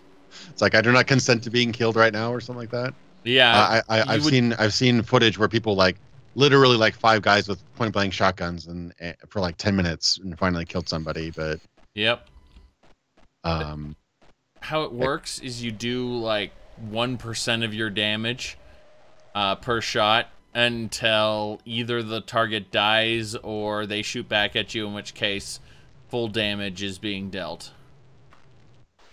And it's just like, what? Yeah, I might as well not even like just either have PvP servers or non-PvP servers at that point, because you know people are just gonna either completely abuse that, where like somebody taps you and then you just go up to them and go bam bam and activate damage right away. Yep. Or I heard one of the most successful things, I don't know if that was ever patched out, was somebody would take you up to their base and say like, hey, how cool is this tower that I made, and then delete the floor under you. I did it to somebody. I definitely dropped them down and into the foundation area, and then I capped it back off, and it's just like, the only way out is to destroy this wall. And if you do, you'll be a wanted criminal for destroying my stuff. Yes. And so he logged out. That's hilarious. And some people, if you lure them up high enough, they can actually die for like drop by fall damage. Yes. And then you can just go down and just finish them off. But like the fact that you have to do weird tricks like that the developers probably didn't even think of to actually kill another player, like you might as well just made a co-op game and just had a better campaign and better storyline for that if you're not really going to commit to any one thing. I mean, I think they were trying to get the I've heard some amazing stories from, say, DayZ or Rust or whatever. 99% of the gameplay is not that, It usually takes months or weeks or whatever of like, infiltrating groups or, gaining trust of people and doing all this other stuff. And then you finally get the payoff, just like those great stories we hear about with Eve Online or whatever. Sometimes these take like, it's like a 2-year heist or something like that, like 2 real years of like infiltrating and gaining a guild's trust in order to like pull off some heist or whatever. And like those stories are amazing, but you're not going to get that experience like for probably months, if ever, So it doesn't seem like they try to commit to any one particular game design. They just sort of like say by trying to please everyone, they please no one. Yeah, that is absolutely true. Okay, so not only was the game below expectations, but then patches for the game. When it came to patching the game, instead of opening up the archive and then patching the files and then closing the archive again, which is how almost every game does it online, they started off by replacing the archives whole every time they updated. So the game, was a certain number of gigabytes, and imagine -2 that amount of gigabytes, that's how much you're downloading. You aren't downloading the executable or a couple side files, but you're totally downloading all the art assets and sound files and stuff again. I heard about that. It was like 47 gigs or something like that. Yeah. It was some ridiculous amount of, and no patch notes.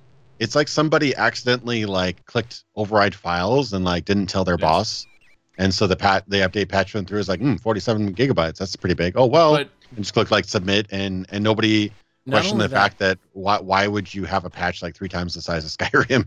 Not only that though, what ended up happening, they didn't think they needed patch notes, not detailed ones. They just wanted to give everyone the major updates of what they changed, like. Like, we've added this new feature, and so that's it. They also edited, like, 14 other things, and so people were finding out about these changes by playing the game, and they were reporting on them like, Bethesda isn't updating our changes. And, they aren't doing the service that every other online game does, And so eventually they caught on and they retroactively changed all their old patch notes to include like massive lines of changes. But yeah, it was unfortunate to say the least. I mean, they patched in credits a week after release, right? I think we figured that out, where the game launched without credits, like actual like, saying who actually made the game, and they patched it in like a week later. Yes, they patched in the credits at the first major update after the game. I mean, this is like, technically, do you think that they just dropped all this into Bethesda Game Studios' Austin Lap and just had them run with it? Technically, this is their first actual game as a studio. Do you think that's what the explanation? Well, they were working on Battlecry, and that fell through. But what I think happened, if I had to guess, I think that what happened was Bethesda Game Studios, as Todd Howard said, we can make worlds in this engine really, really fast. Yeah. I think they did it. I think they went and they made, like, I think Bethesda Game Studios proper built the world really, really fast. And that's why we have floating trees, rocks, and holes in the world, you know, in certain places, is because it's what happens when a mod maker puts a quote-unquote world space together really quickly. Is you get floating trees, rocks, and stuff. That's just par for the engine if you don't pay attention, if you aren't bringing a professional level of detail to it. That's what you get. You get the things in Fallout 76. And I think that what they did is they created it really, really fast, just like Todd Howard said, and then they gave it to Austin and said, okay, finish it. That's what I think happened. And I think that... And keep in mind that I have no evidence for this next part, but I think that some promises were made as far as we can make this happen. I assure you, you know, I think some confident stuff was going on there. And I think that potentially they were going to get shut down if they couldn't produce results. So here's our results. Here they are, you know, and... Well, we saw what happened. Yeah, I mean, they're working on. I have no idea what Battlecry was running on. I'm assuming it was running on an engine that already had netcode and whatnot. Should have been CryEngine, I believe. CryEngine, yeah. I mean, that's been a pretty, you know, it's got its quirks, but it's a pretty well greased engine, you know, documented and everything like that. But they were trying to retrofit a Frankenstein's monster of, like, you know, Gamebryo. Over a decade or two of like edits and, you know, fixes and, you know, speed tree and all those other little modules that are plugged into what they call the creation engine, and retrofit that into like essentially an MMO engine, like within probably a pretty short amount of time, because there isn't that much time between when Battlecry was canceled and Fallout 76 was released. I mean, honestly, a couple years maybe. All right, Silta here says, watch the watch the no clip about Fallout 76. No clip is not an accurate source of information by any means. I know this because Indigo Gaming and I know certain things about Bethesda that will never be mentioned in a no clip interview, ever. And I guarantee you, both of us know this from talking to people who worked there. That said, if there's a level designer in Maryland, Maryland is not Austin. So if he's working on, you know, the zones in the game, that just supports what I said, flat out. Like, there we go.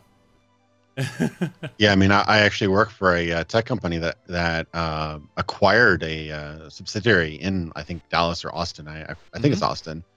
And not that the location matters at all, but we're based in Florida and, you know, Texas, pretty far away. Yeah. I like never talk to them. So there's definitely a sort of animosity and lack of communication that can arise from having that sort of distance when you don't go to the group meetings every morning, when you don't have to sit next and talk to Joe about, you know, hey, did you see that bug that, you know, we saw the other day? How do we fix it? Things like that. I mean, I can only imagine the amount of potential issues that can arise in a day-to-day development and having two very separate studios. I know that Todd Howard likes to say that they're all one big group and they work on everything all the time and magical ponies and fairies, but just logistically, it's not going to be the same. So I could definitely see how, you know, what could be a fairly talented or extremely talented in some cases team of people in Austin, how they took on this project and it was way beyond what they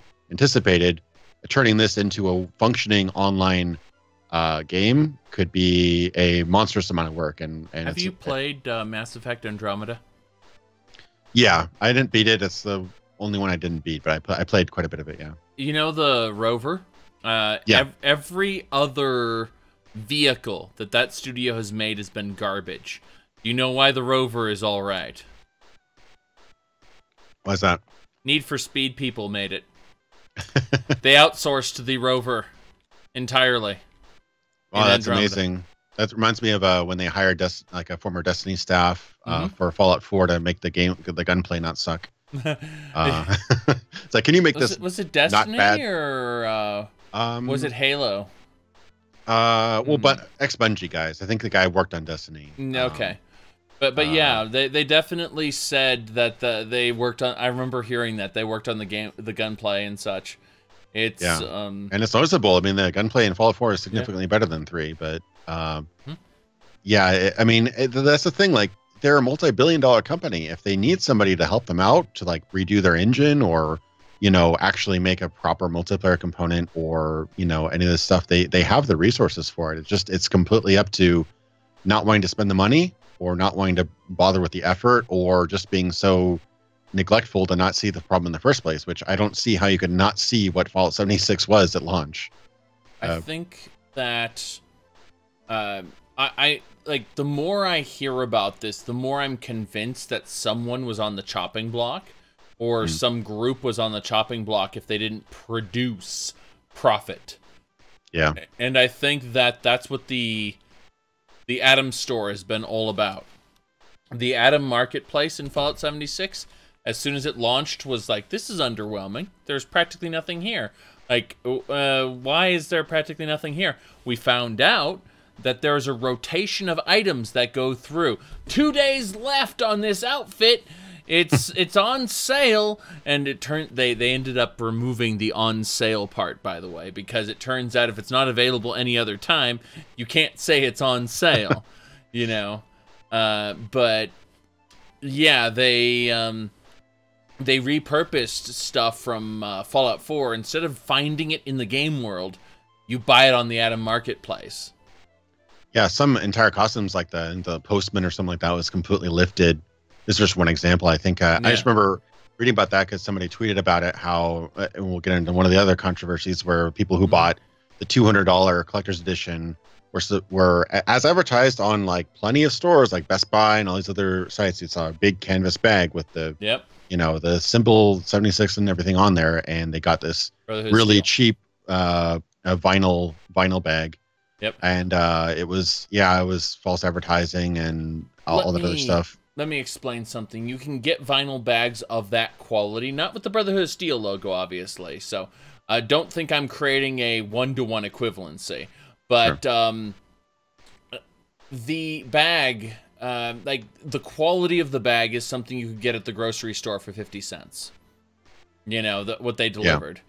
Yeah. And then people looked back at the Greenbrier event, where everyone was shipped off to West Virginia,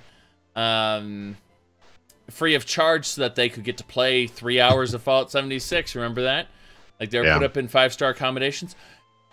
The best part about all of that is they were given canvas bags as a part of it. Better ones too, like much better than the ones that they were selling to the collector's edition. Yes, guys. Well, what do you... Oh, sorry, go ahead. I was just gonna say that I'm a graphic designer by trade. I've done it for 13 years, and I worked for a nonprofit for a few years. I mean, a pretty decent sized nonprofit. I think our national income was like a couple million or something like that. Yeah. But we do lots of the sad thing is, people don't really just want to give out of the kindness of their hearts. One of the biggest fundraising tactics is to give them something in return, which kind of defeats the purpose of fundraising, because you're giving part of it back. But the idea is to make a really nice, attractive product to give to the people who, were giving away their hard-earned money. And that was in, like, we did polos, we did bags, we did all sorts of stuff. And I know all that kind of stuff. I've priced it out, and one of the first things you do before you actually get any of that approved is you get check with 3 vendors, you get pricing for all of that, you check, you get a sample made, drawn up, and you say, okay, how much exactly does it cost for each and every one of these things, and you get that as part of your approval. So that either was people change their mind later on or whatever, but I mean, silk screening costs like maybe $1 or $2 per item, and if you want to embroider it, it'll cost a few bucks, but it's not like we're not talking about $50 items here. We're talking about just a handful of dollars here. I'm told, and this may not be true, but I'm told that their original plan to get canvas bags made for this special edition, it was going to be outsourced to a particular country, which had trade tariffs put on it at the last minute. Oh. So okay. rather than eat the couple extra bucks, because they're still making a tidy profit off of this. Right. Okay? They're still making... rather than take a hit to their profits, they chose to make a cheap, get a cheaper material domestic. That's what I'm told. I can't verify this, obviously, but that they chose. The China, basically they wanted to make it cheap in China. China was going to be more expensive than they originally expected, so they decided to screw the customer rather than their bottom line. I'm told it's a cheaper place than China, but yes. Oh wow. Okay. Yeah, they were going for bottom of the barrel, I'm told. So China's too ritzy for them. Exactly, China's too ritzy for them. But that makes sense, I guess. I mean, I can't imagine that they would actually put printed like mock-ups of a particular product into marketing materials and stuff like that without actually getting a price spec'd out for it. So, I'm certain that they got prices spec'd out, and then what they were promised changed at the last moment. That's what I'm pretty sure of. Again, no evidence of it, but yeah. So this happened, and then because we talked about it online, a lot of people talked about it online, but it turns out that promising someone something and then delivering something else violates the consumer contract when you order the product. And that could be grounds for a lawsuit. So what ended up happening was they freaked out. They offered 500 atoms, which is like, $5 in their virtual currency, which cost them nothing. Then after, which to add a little bit of sweetness to it, somebody priced it out and saw that you could buy two of the smallest items in the store. One was like some flowers. The other one was country doors. So that sprang the meme. It's like, take me home, country door. Well, what ended up happening, they looked at the postman outfit. Yeah. That has a canvas bag on it, and they said, you cannot buy the canvas bag outfit with the atoms that you are given. It just won't. It's not enough. So. Yeah. So literally, their I'm sorry, we didn't give you a real canvas bag was not enough digital currency to buy a fake canvas bag. Correct. It's really bad. They eventually figured out, oh shit, we have to actually pay people. We have to give them their bags. So they shelled out the extra money, and they're getting it produced. It's going to take them like 4 months to get a bag out, but everyone who ordered had to submit tickets through Bethesda.net system. And then random people were logging into the ticket system going, why do I see everyone else's ticket? with their, addresses and stuff in it. Like the credit card they used, pictures of their receipts, their account numbers, so on. Like they got doxxed. Everyone who was ordering these, going like, I need my compensation. Well, fuck you. You're doxxed now. No, it's a serious because my fiance just got a job at at one of the fastest growing security kind of like internet security companies, and they tackle like phishing and things like that, and there's a thing called spear phishing, what they call it, like the PH phishing, where they use personal data to even further attack you and make it even more convincing. Like they don't just have your email address; they have your address, they have what you're ordering, all that kind of stuff. You could do some pretty bad damage. They could spoof an email address from Bethesda and say, "Hey, we're contacting you about your order. Please provide so and so details." And they could totally, steal private information. Possibly even credit cards and all that other stuff. So yeah, if people try to, it was a simple mistake. I mean, no, that could have resulted in, identity theft, actual credit card theft, a bunch of other things. So yeah, it was hilarious in that they stumbled, like this was like their fifth stumble or whatever, but at the same time, yeah, that was a serious thing, which could have also caused another lawsuit because, data loss and protection, user information protection is protected by law. So yes. So after that, let's see.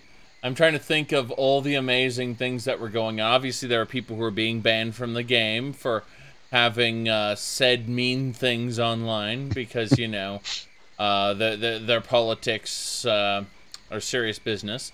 I'm not going to get into that. I mean, it's their legal right to ban people if they want.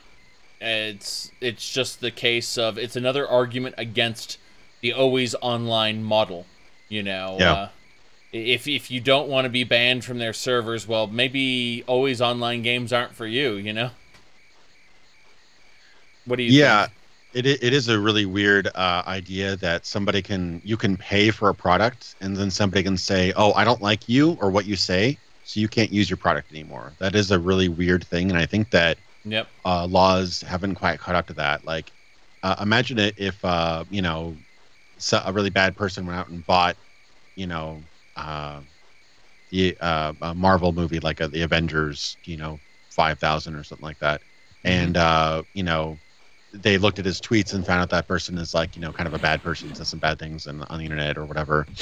And they just remotely deactivate his Blu-ray DVD or his Blu-ray or DVD or something like that. Yeah. Like that would be insane, right? But somehow with video games, it's okay. It happens all the time. Like I understand the idea that they want to keep their community, nice and pretty somehow, but that is also that there's something to say with consumer rights, and that really has nothing to do with somehow their terms of service trumps basic, consumer rights in America. I don't know how that works. I think terms of service is probably junior to our rights as an actual consumer. If we bought something, we should be able to use it, right? Yeah. No, I agree completely. It's really weird.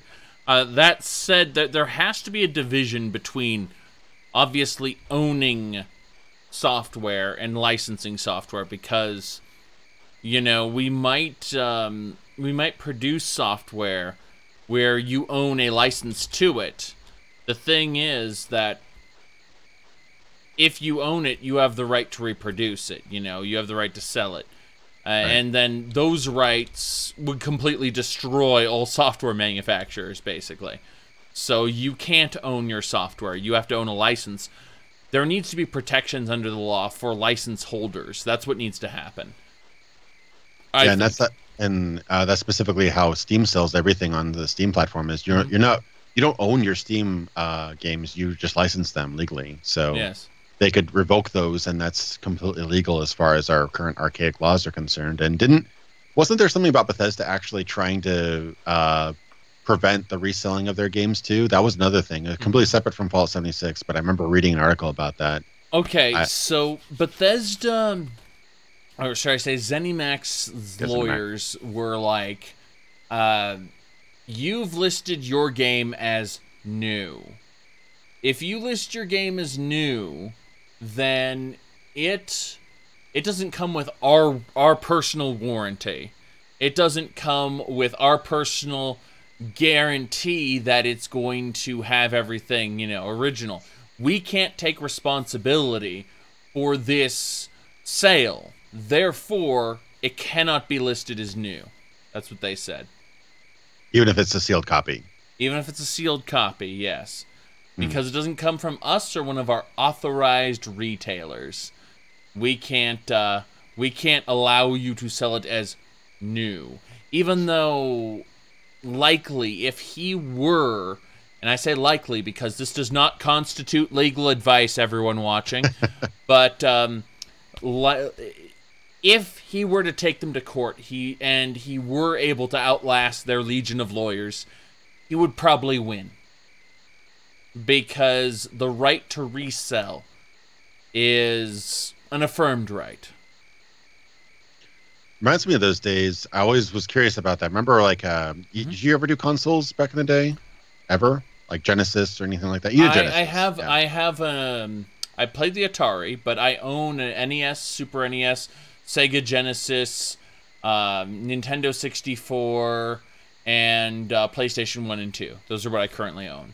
Okay, yeah. I specifically remember an example with like the bundled in Sonic games that have like do not resale or not for resale or whatever, yes. right? I always thought that was weird. It was never on any Nintendo games or anything like that, but I was like, was that law passed later, or were they just saying that was a recommendation?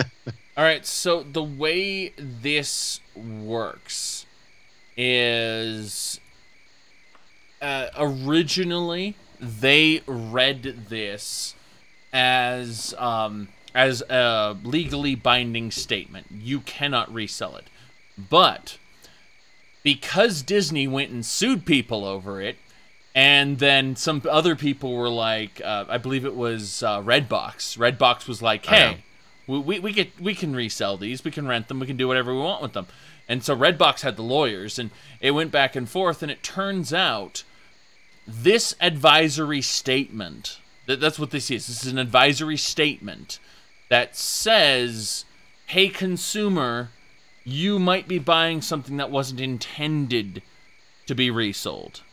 That's the way the law interprets it now. You can't actually... You can govern the use of software, but you cannot govern the use of hardware. So, like Xerox did this. They tried to say, you can't resell those ink cartridges. And it turns out, damn right, you can resell those ink cartridges because they're physical products. The right to resell has been affirmed. Originally, they intended on that not for resale, to be a legally binding statement, but the courts have since gone back and said, no, it's an advisory statement. That's all it is. I'm sure they were just trying to make it so it's kind of like OEM discs. They don't want people to like some sneaky store to like separate the OEM discs with the hardware. In this case, it was Sonic the Hedgehog with your Genesis. They didn't want people to like break them up and sell them for retail price or whatever. But I mean, that's why I was wondering, like, I mean, if it's sealed, then, and if it, in the rare case that, the sealed product was tampered with and the codes were used or whatever, then that's just some sort of thing with the seller and eBay and the consumer. Would have nothing to do with Bethesda, really, because they printed their product and everything just fine. So yeah, it is really, I'm just against the idea that consumer rights are being, taken away bit by bit. I mean, we used to be able to buy, say an SNES or, Genesis or PlayStation or whatever, and buy a game. And even if the whole world just like, got nuked out of oblivion, as long as we had power and a TV, we could play those games. But now, there's all these licenses, there's these terms of service. People get banned for like no reason, or the accounts just get deleted. That happened with, I think, Fallout 76. Yes. Their accounts got deleted. And because you're also in a captive platforms, because they moved from Steam over to Bethesda.net's launcher, probably to avoid the 30% cut that Steam takes for their games. Yep. But that also lets them renegotiate their return policies, which is another of the big things that with Fallout 76. Do you remember the exacts on that? They try to prevent people from returning their game. Okay, so originally they were saying no refunds. They started off with that. Okay. Then they realized, hold on a second, you're violating the law in the EU. Well, crap. Okay. Refunds for physical copies. Digital copies, we don't have to. It turns out that when you sign up for a Bethesda.net agreement, you're signing what's called a Four Corners agreement, where you're basically anything Todd Howard said doesn't apply. Anything our marketing before said doesn't apply.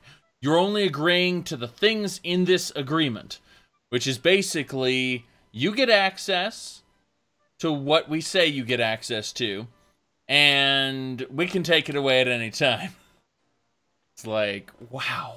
Also, if you want to sue us, you can't. I mean, you can try, but the judge is going to throw it out based on this agreement. What's going to happen is you are agreeing to arbitration. In California, by the way, that's not legal. In like 2/3 of Europe, that's not legal. But in a good chunk of the United States, it is. Agreeing to arbitration, it's going to cost you several $100s to arbitrate these things. And it's not about whether it's legal or not. The arbitration cares about were the terms of the agreement fulfilled.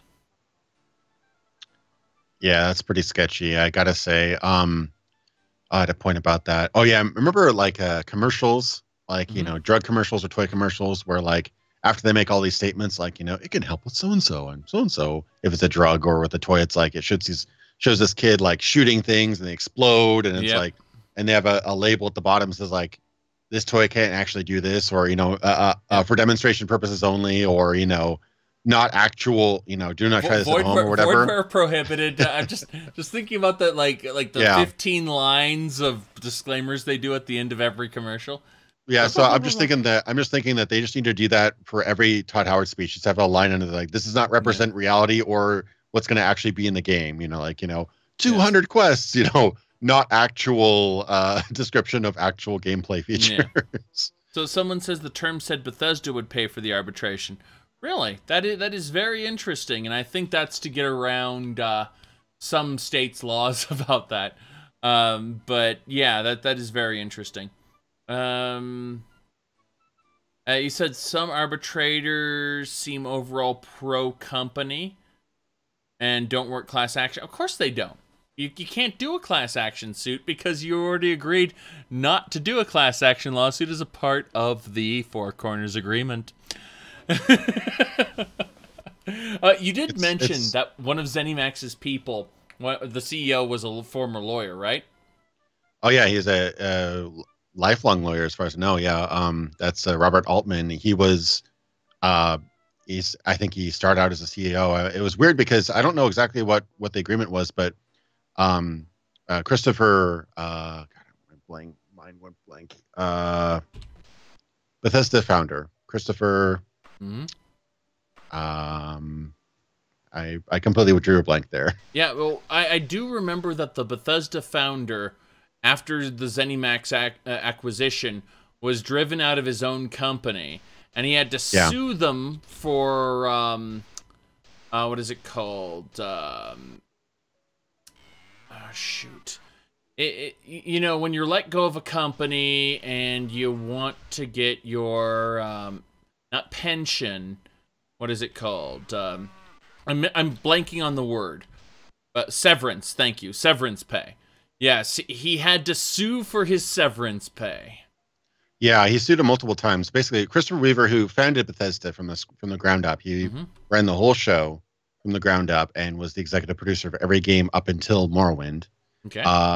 During Morrowind's, after Battlespire and Redguard completely, didn't do very well. Battlespire did a little bit better than Redguard. Redguard was a huge money sink and didn't do very well. They were in the formations of what would become Morrowind, but they were running out of money. And so Chris Weaver, who being an entrepreneur, he started several companies. He founded ZeniMax and brought on other people to help, bring in, investment and stuff like that. I'm not sure. Maybe Altman brought in some investment of his own. I don't know the facts about that, but he assigned Chris Weaver assigned himself as CTO and assigned Robert Altman as CEO. Mm-hmm. So he even though Chris was the founder, he actually brought somebody else on above him essentially. Yes. And that worked for like a couple of years until Robert Altman and a bunch of other people in this now, kind of investor-driven parent company that was over both Bethesda Softworks and Bethesda GameWorks. Mm-hmm. He decided to remove the research and development department, which is the only department that was under the CTO, essentially making his job completely useless. Yep. And so that's when Chris Weaver was like, WTF, and tried to figure out. He tried to figure it out. He was still the majority owner. Chris Weaver was still the majority owner of ZeniMax at that point. And as far as I know, he still owns some in the company. Maybe that's old data. I'm not sure. But he, at that point, when he was basically ousted from the company by Robert Altman and whomever else that makes those decisions, removing research and development, he was like, hey, WTF, this is my company, or this is definitely part of my company, and he tried to sue them. But unfortunately, he did a little bit of a couple underhanded things. He like looked through people's emails and stuff like that, and violated some things. And so his first lawsuit, I think, failed, but his second lawsuit, I think, was settled out of court. So he won something. I don't know if he's still an owner at all with ZeniMax, but yeah, it was a really messy situation. And if you read in, like, don't take mine or, you know, Zarek's word for it. Look up this stuff. Like, look at Bethesda, look up ZeniMax, CNN. I have sources listed on my videos, but yeah, if you look up that stuff on your own and do your own research, it's really messed up. Like, I think after all this was going on, somebody talked to Robert Altman and said, like, you know, we heard about, you know, Chris, you know, being, you know, essentially being fired from the company, and he's unhappy, he's suing and stuff like that. And Robert Altman's statement is like one of the most smug things I've ever read. I mean, he said something like, "We took a struggling company and made it into a successful, you know, so-and-so, and, you know, we regret that Chris is unhappy." And it's something like that. Like, really, really, like, oh God, it's something that you'd write for a smug corporate villain. Is that's a line from that dialogue. Yeah, so really obviously Robert S. Trump is on the board of directors here. You know, Trump Management Inc. is one of the investors for sure. But my question here, wasn't there someone who was a former banker who is now banned from banking? That's Robert Altman. That's Robert Altman. So the chairman and CEO is banned from banking. Yeah, he did some shady stuff. I don't know if it was Middle Easterners or something like that. He did some shady stuff with banking, and although he was found like technically without criminal fault, he's basically been banned from banking forever. As far as I know, it's still legally standing, but he's still a lawyer. I don't know if he's.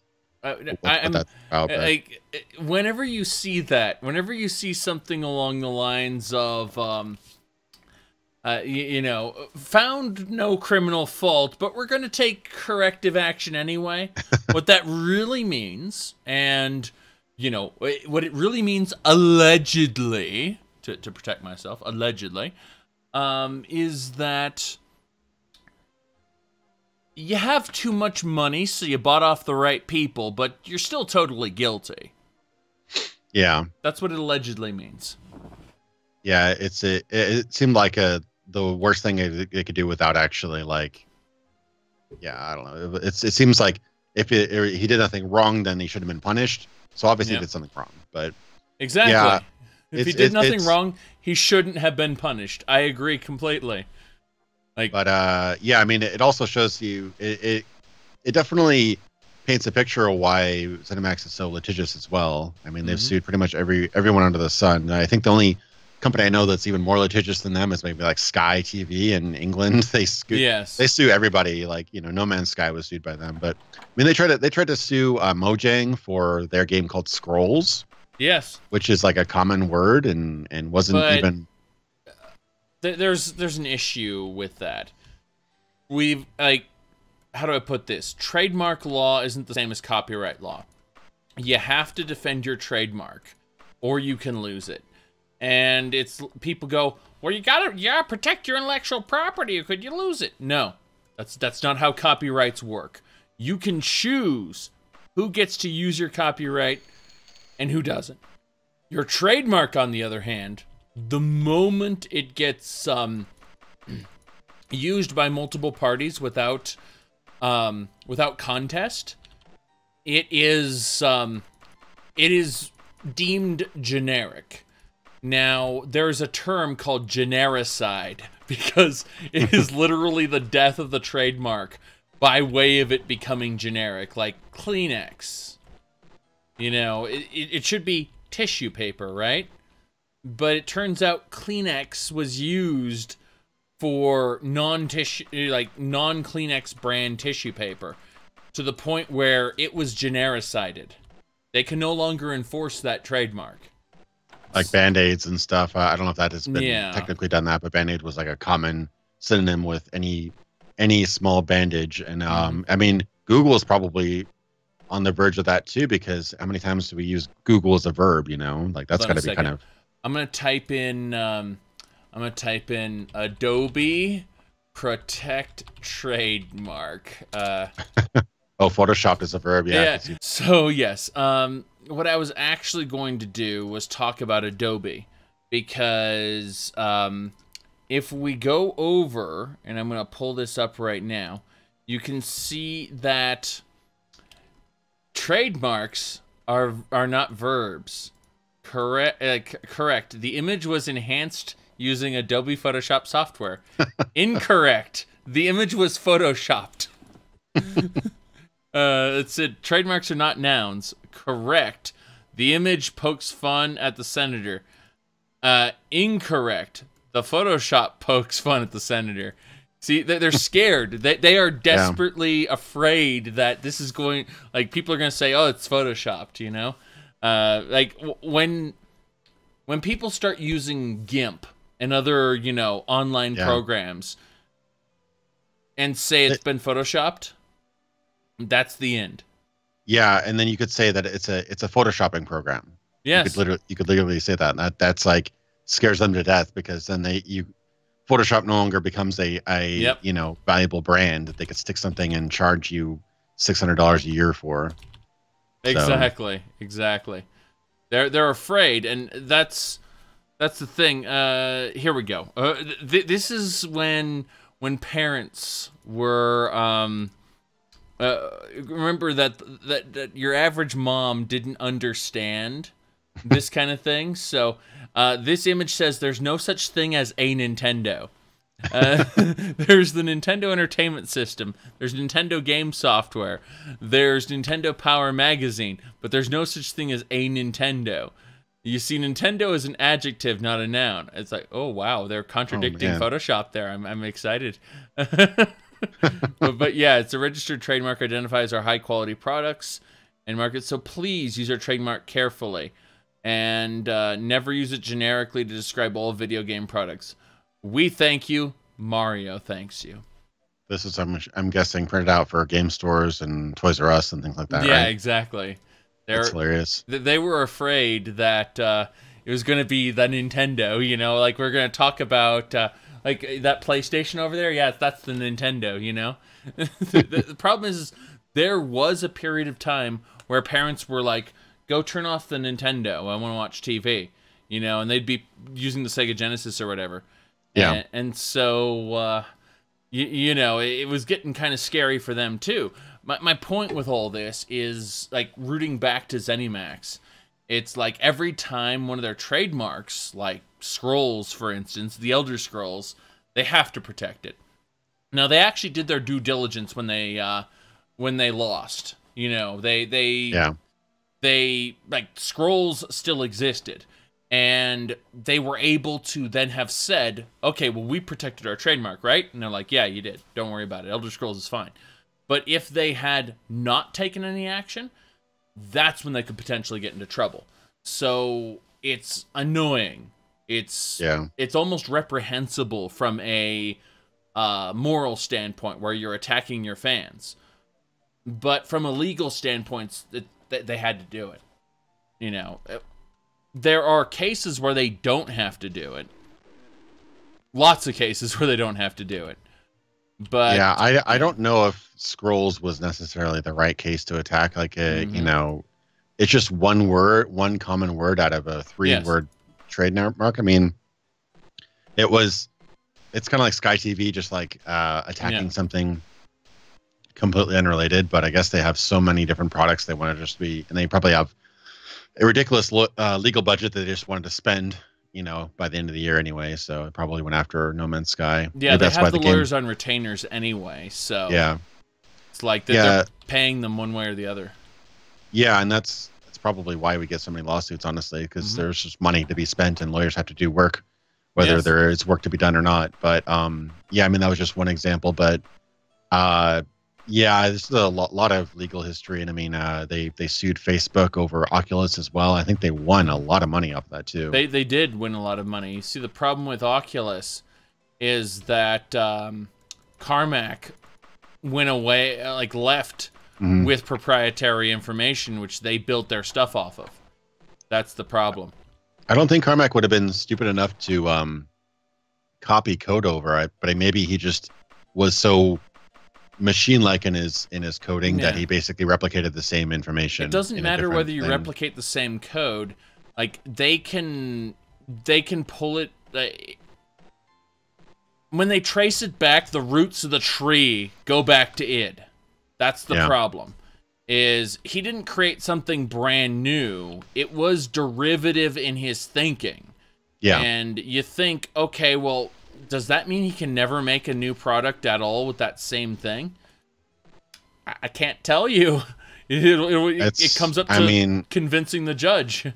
It's probably, he probably had a non-compete agreement or something. He probably had something pretty, he was a pretty big figure at id. I mean, I think he was at least their technical director, if not higher. So, I mean, it probably was a pretty, well, they convinced a judge. They convinced a judge of intellectual property theft. So that it cost Facebook more money than the Oculus will probably ever make for a long time. Yeah. Yeah.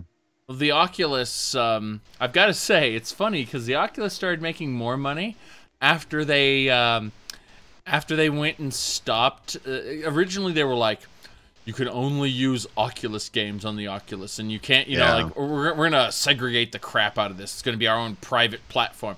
Once they stopped doing that, they started making more money. That's the funny part. That is funny. Yeah, I mean, they're I think the Vive is probably a superior system, but their Oculus is a lot more affordable. Yes. And honestly, not many people have a really big space where they can set up a Vive. I've used the Vive before, and it's awesome. Yeah. But even I have a dedicated office for nothing but my computer and my channel, and I don't have enough room for it. So yeah, I have I share my space with boxes. So like this is with the storage area.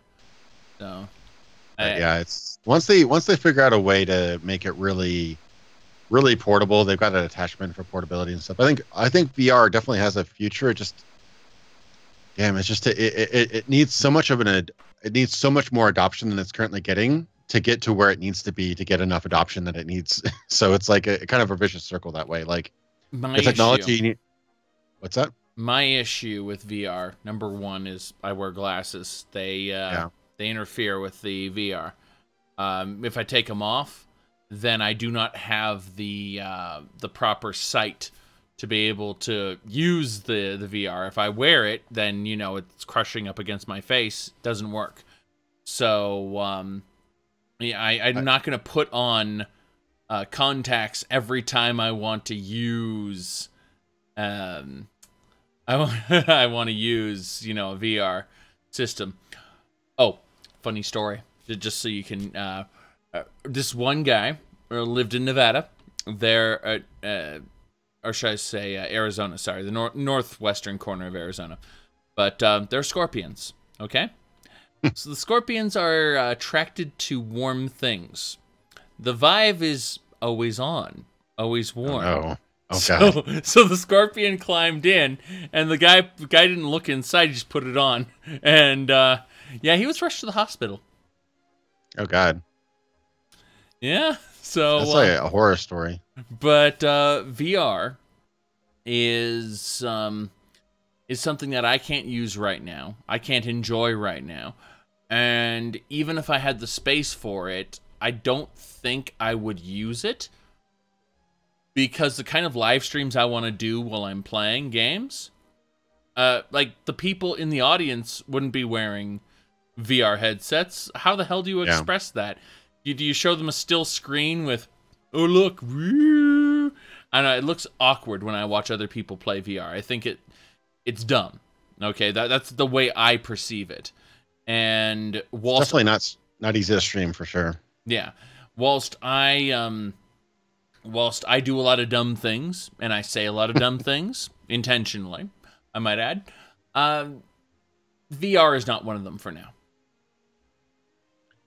Yeah, it's one of those things that it needs to improve before it gets a mass adoption. I mean, I think a big gain was probably when they started doing mobile phone headsets, because that was all of a sudden mobile and accessible.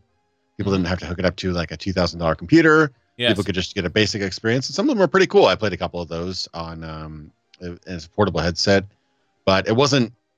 It's so far removed from what VR could be. Like if you've actually experienced like a full, true VR setup where like touch sensitive, grip sensitive, where you can like flip your guns and like load your guns really cool, or pick up torches off of a wall with grip alone. I was gonna that's say, really cool stuff.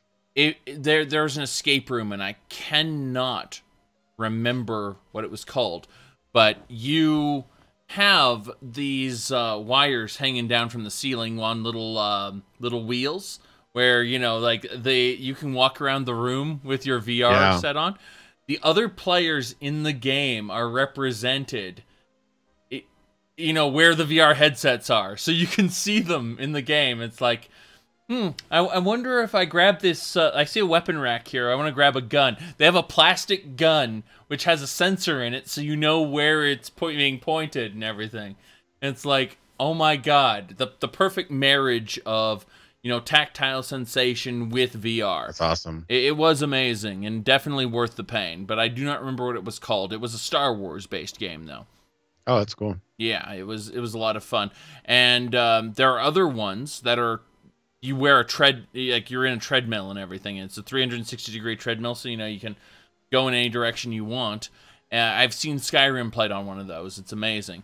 But unless you have those kind of ridiculously $10,000+ setups, I just don't see it. And all of the games I would think about, like, oh, that's really cool, those are all tech demos. Every game is pretty much a tech demo at this point to what VR could possibly be. Yeah, I mean, probably the closest thing to representing a full game. I mean, there's some really good tech demo games for sure. Like I played Raw Data, which is like a really good shooter. It's got all these things, but you're essentially it's a gallery shooter essentially. Yeah. But I mean, the Bethesda, not the Doom one. Doom one apparently is like a really minimized experience, but the conversions of Skyrim and stuff. I saw those and I was like, that's actually pretty cool. I can see myself playing that. But I mean, again, if you don't get the full immersion experience, you're only going to get a slice of what VR has to offer. I mean, with the touch controllers and the Oculus, you'd get like 60% there. But I mean, the full body movement is where it really becomes real. Like when I was playing the shooting gallery game, I had the Vive grip and touch sensitive controllers that could tell not only if I was pressing buttons, but if I was gripping the controllers hard enough. And I accidentally, I had to pick up a gun by going over and gripping the gun and holding it. Yeah. And I accidentally let go of my grip and I dropped the gun and I was like, oh crap. So I actually completely naturally reached down and I picked it up again by gripping the gun. It was that immersive and it was that natural. So I could see if people could get that experience without having to spend, like you said, $10,000. Yes. I could see it taking off immensely. You don't, but it's getting there, bridging that price and availability, and just you can't explain that experience to somebody. You have to experience it. So, but it could be cool. We'll see how it goes. But yeah, Facebook's already so much money down the drain without much. I mean, the VR base is very active, but it's very small. So games you can't really make a AAA game and expect to pay it back with just VR guys, really. Back in the day, I remember strapping a little CRT screen to my face and playing the original Doom in VR, and that was fun. That was a lot of fun. But that was, when the original Doom was pretty new, and I didn't need glasses. Oh, man. Possibly why you need glasses now. Possibly why, yes. Getting those a nice cathode ray tubes right in your eyeballs. Right in your eyeballs, yeah, exactly. I know that some of them you can adjust the focus a little bit, but I don't know if that helps you if you're farsighted. I know nearsighted. I think I can do it. I wear contacts most of the time, but I think I could do it with my vision. But everybody's vision is different, and I don't know. But yeah, it's obviously best if you have good vision for VR. But yeah, it's definitely a developing technology. But getting more on topic, did we go over all the Fallout 76 disasters? We went over the refunds, the bags, the doxing. Recently, there's been this thing about how if you get banned, and some people have been banned unfairly. And some people banned, I personally think I don't know what the cross is for, but the ward away the Howard. I don't know. Yes, exactly. But I mean, I still I have some disagreements with banning people from a game they bought. Yes. Completely. But at the same time, like I heard that you had to write an essay into Bethesda to get unbanned for cheating or whatever. Yeah, I saw that on the YouTube. I have subscriptions to, you know, the Young the Young Review Tech Clean Prints USA people. But I don't necessarily watch the videos. I just see what they're, you know, the title of the video. I'm like, write an essay. Okay, goodbye. Like, no interest in this video. But no, that sounds incredibly dumb, and I have not looked at it at all. I just thought, wow, it's incredibly stupid. I have to say, though, the most recent thing that did catch my eye was someone who ordered the Nuka Dark Rum for $80. Yes, that one. I forgot about that. Yeah, it's been like at least a week ago. Yes. Already ancient history. Already ancient history in the carnival of fuck-ups that keep going on. But no. The issue with the Nuka Dark Rum is that they advertised it in a appropriate to Nuka bottle, you know, in the Fallout 4 and 76 tradition, in that Nuka bottle, and they got instead a plastic shell containing a normal bottle of rum. And they did a whole art piece video for it too, with like piano music, and it was like looking all epic, and then you're like, oh wow, that looks like amazing rum, and then they show like a really basic, look like a beer bottle, and then they just like they stuck like these two with like the two-prong like case just went into it, and it's like, this looks like a plastic cheap plastic thing, and you know, it's a collector's item too, which is a, you know, even if you were to use the rum, like someone could have spilled in there and ruined it. Like, yeah, there's a lot of reasons why that wouldn't be ideal. But also, yeah, I mean, people are kind of expecting a glass bottle. Here's what happened. Originally, they advertised a plastic bottle. Like, they advertised this, what the shell was, okay? They advertised that as the whole bottle. What ended up happening is they had to produce a glass bottle.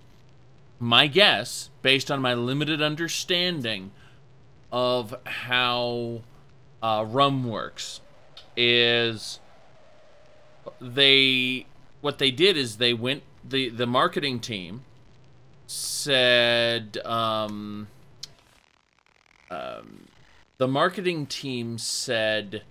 this is the thing we're going to sell. Okay? And they went ahead and showed everyone. Then the team who actually makes rum, the actual producers of the rum, went, we can't put this in plastic. Number one, rum doesn't keep in plastic very long.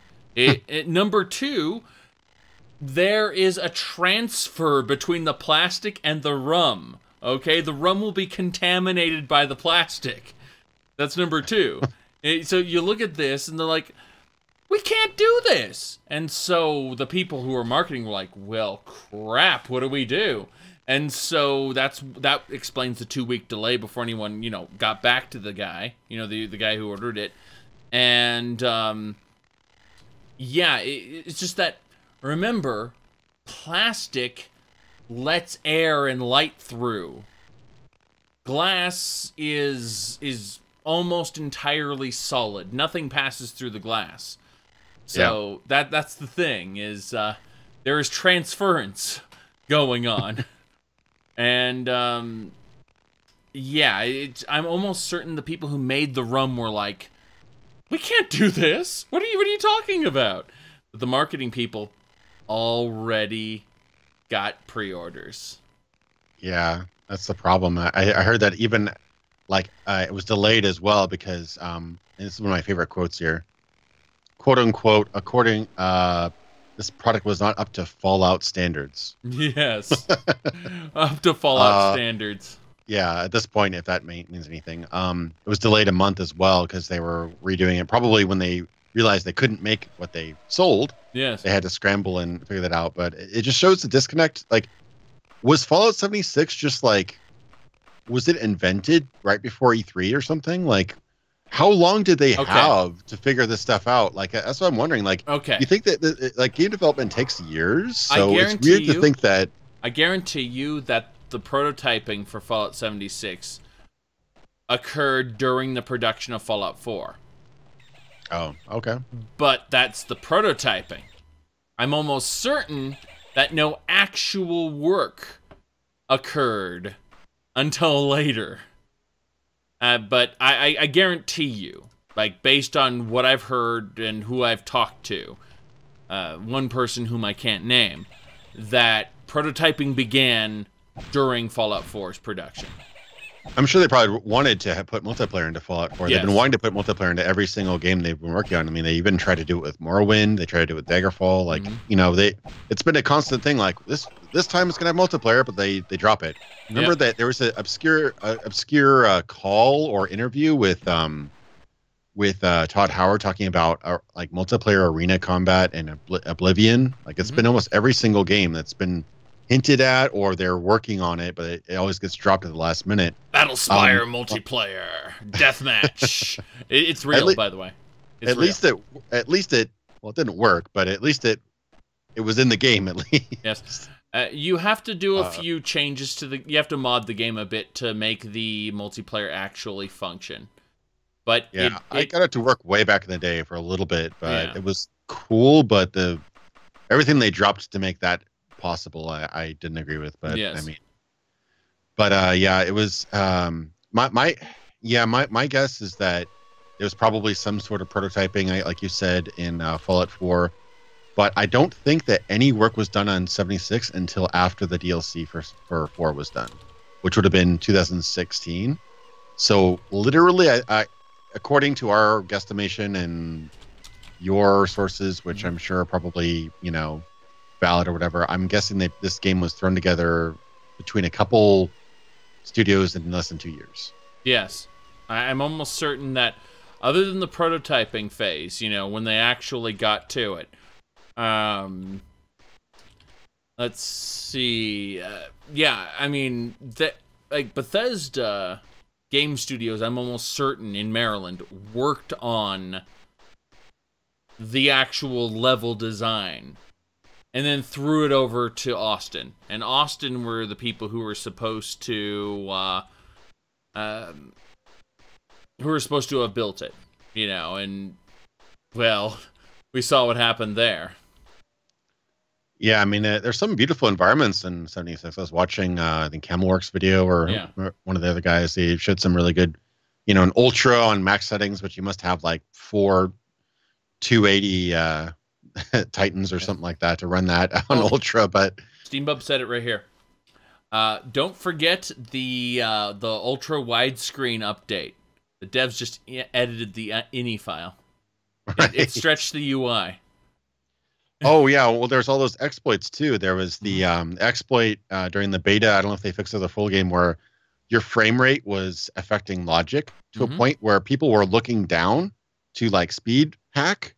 Yeah. Because looking down at the ground texture got you a higher frame rate, and some people were like editing the INI to expand their frame rates so that they were able to like go faster in the world. Like this is like, I'm pretty sure duping items in Diablo 1 was harder than that. I swear to God, you had to actually edit a hex file somewhere for that. But I remember hacking MUDs back in the day. You had to at least edit a hex file. Yes. And have quite sometimes have like server access. But this is literally an INI file. It's in English that you just change a number on. Like exactly. It's comical, but at the same time, it's almost. I mean, I don't even make professional games, and I think it's like, wow, that's pretty amateur, right? Like, it's weird to see a multi-billion-dollar company claim that like 6 studios worked on this game, and they're making. Okay, that claim I wasn't aware of when I did my original Fallout 76 video, but my God, that claim is just amazing. That was the crown jewel of everything here. is, you know, he's exaggerating. What ended up happening was id Software sent over some networking code, okay? You know, no actual help occurred. It was just, we sent over the networking code, help complete. But Todd painted a picture with those very basic statements. And he knows what he did. Arcane Studios brought in Starbucks one day. Yes. So, okay. What we were talking about, shoot, I lost it. I was going to say something. I was going to show something, and I've completely lost it. Damn. It was, yeah, as we've seen with the credits and stuff like that, like it's not at all what people imagine. Like, you figured out. We looked at I looked at the credits of the beta, and the beta credits were literally like it had some copyright information and game design, Bethesda Game Studios. Like if that isn't the most cop out credits you've ever, like that isn't even a person. There isn't a person named Bethesda Game Studios. It's a whole company. And then they patched in a week after retail release some credits, and it was like people you never heard of. So it was not at all true. So over here is text chat, formerly proximity text chat. This is a interface mod for Fallout 76 that allows you to use text to talk to other players. Something that wasn't allowed in the base game. But and that works online? Yes. Anyone else who has that mod will see the text chat in the bottom corner of the screen. And someone said it'll get you banned. Of course it'll get you banned. Because they started banning people. But in the past, my point is not that it will get you banned, okay? Because Bethesda's Bethesda, and I was going to say Konami's Konami, and Konami's the worst, but I was about to say that too. Yeah. Yes, exactly. So, yeah, text chat is a horrible cheat. Exactly. The point is that they couldn't do it. Bethesda couldn't do it, but someone just edited the Flash files, the SWF files. There you go. There you go. Well, yeah, that's another point. There's so many points. We should have made like a bullet list that would have been like a 5-page essay on all the things they screwed up. But I remember early on, people were like, even in the quote unquote beta, people were like, I promise always on proximity chat sucks. I don't want to hear babies screaming. I don't want to, I want to be able to turn it off. I want to be able to chat with my friends. I want to be able to do, push to talk, all that kind of stuff, like basic functionality that any modern game like the last 10 years made would probably have. Yep. You get honestly, those things probably were in like Unreal Tournament back in like '99. Oh god, but, you made me go to another web page. I'm gonna type in Gabe's Greater Internet Fuckwad Theory. Gabe's Greater Internet Fuckwad Theory. Hold on a second. Here it is. Okay, this basically explains a good chunk of interactions online. You can see on the live stream here, Unreal Tournament 2004 leads to incontrovertible proof of John Gabriel's Greater Internet Fuckwad Theory. Normal person plus anonymity plus audience equals total fuckwad. Right. Yes. There you go. Yeah, I mean that should have been just like posted on. Whoever made the Fallout 76, I'm guessing Todd Howard oversaw it. I don't know, but it just posted on his, glass, office or whatever, and just said like, "Hey, you realize that inner players are terrible, right?" But yeah, but the thing wasn't the fact that obviously a big factor of it was that they didn't add basic features into a game, like push to talk, optional proximity chat off. Be able to turn that stuff on and off, and be able to make it so not everything right from your they just like anything goes into your microphone just immediately goes out into the world. Okay, like, so that's ridiculous. I logged right? in. I logged into Fallout 76. I started creating a character. While I was creating the character, I was hearing guy going, and then I heard in the background like some football going on, and this guy goes, "Shut up!" And they were all at the same time. Oh yeah, and the starting area is going to be terrible because everybody's like creating the character, doing whatever. But yeah, and then the thing that really ticked me off is like if people brought it up and it's like, oh my god, that's such a blunder, let's put it into the game. They tried to pass it off as a creative choice, like the fact that it's more immersive, that always on proximity don't you chat. get it? It gives you a feeling that there are people in the world. If you turn off voice chat, then you will think that this world is empty and lifeless, and that's we don't want you to think that. Like, we want you to see the other players as the characters that you interact with.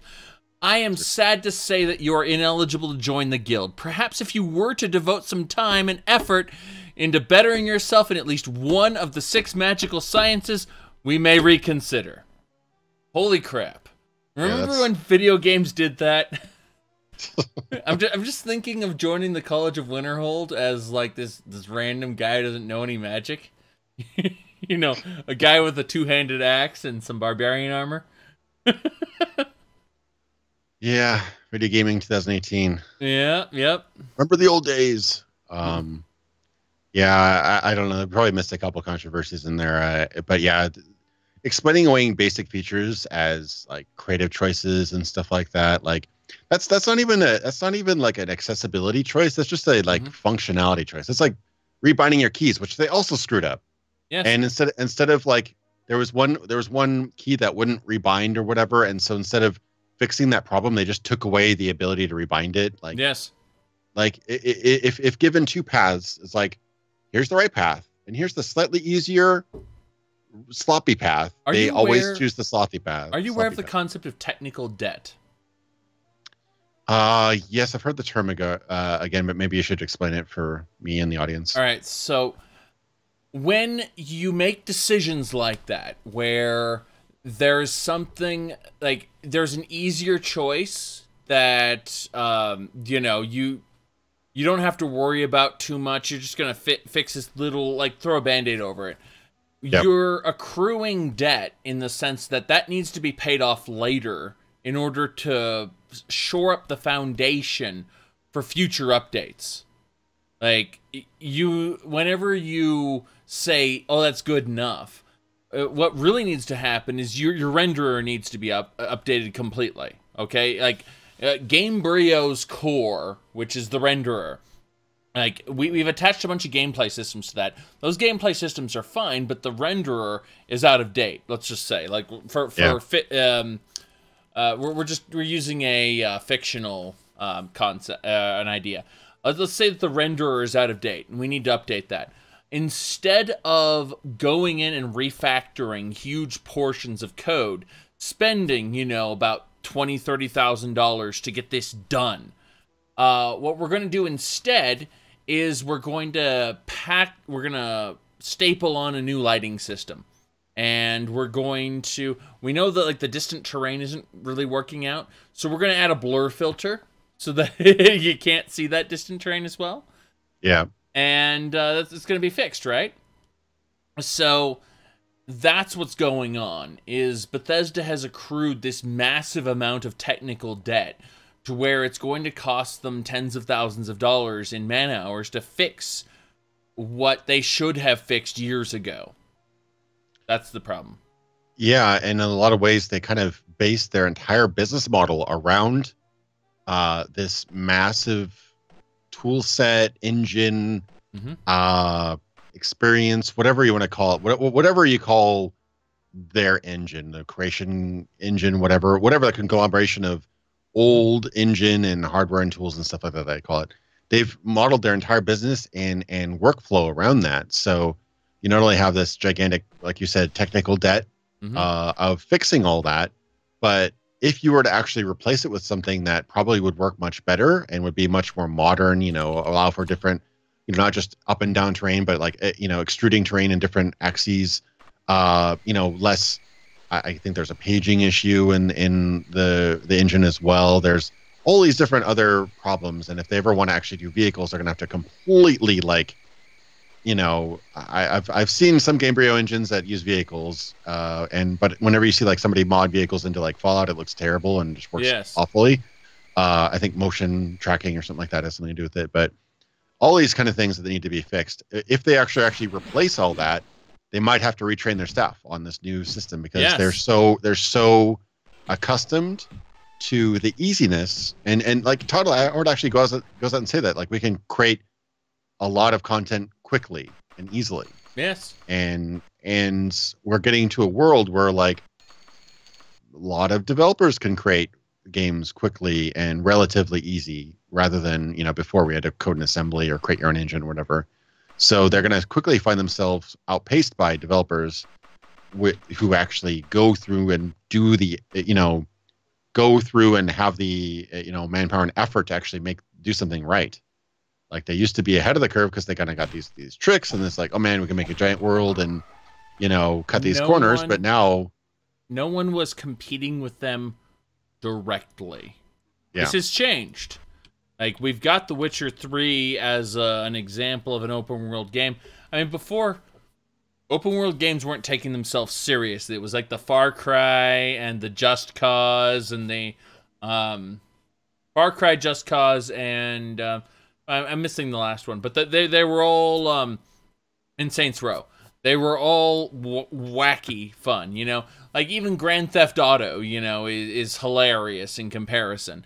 Like, the one scene where it goes, like, what? You think I killed him? Like, what do you think? I'm some kind of animal? I didn't kill him, but did kidnap his wife! You know? Like, that's Grand Theft Auto in a nutshell. But they didn't have any serious competitors. Well, now we have Kingdom Come Deliverance and The Witcher, and they aren't making as much money yet.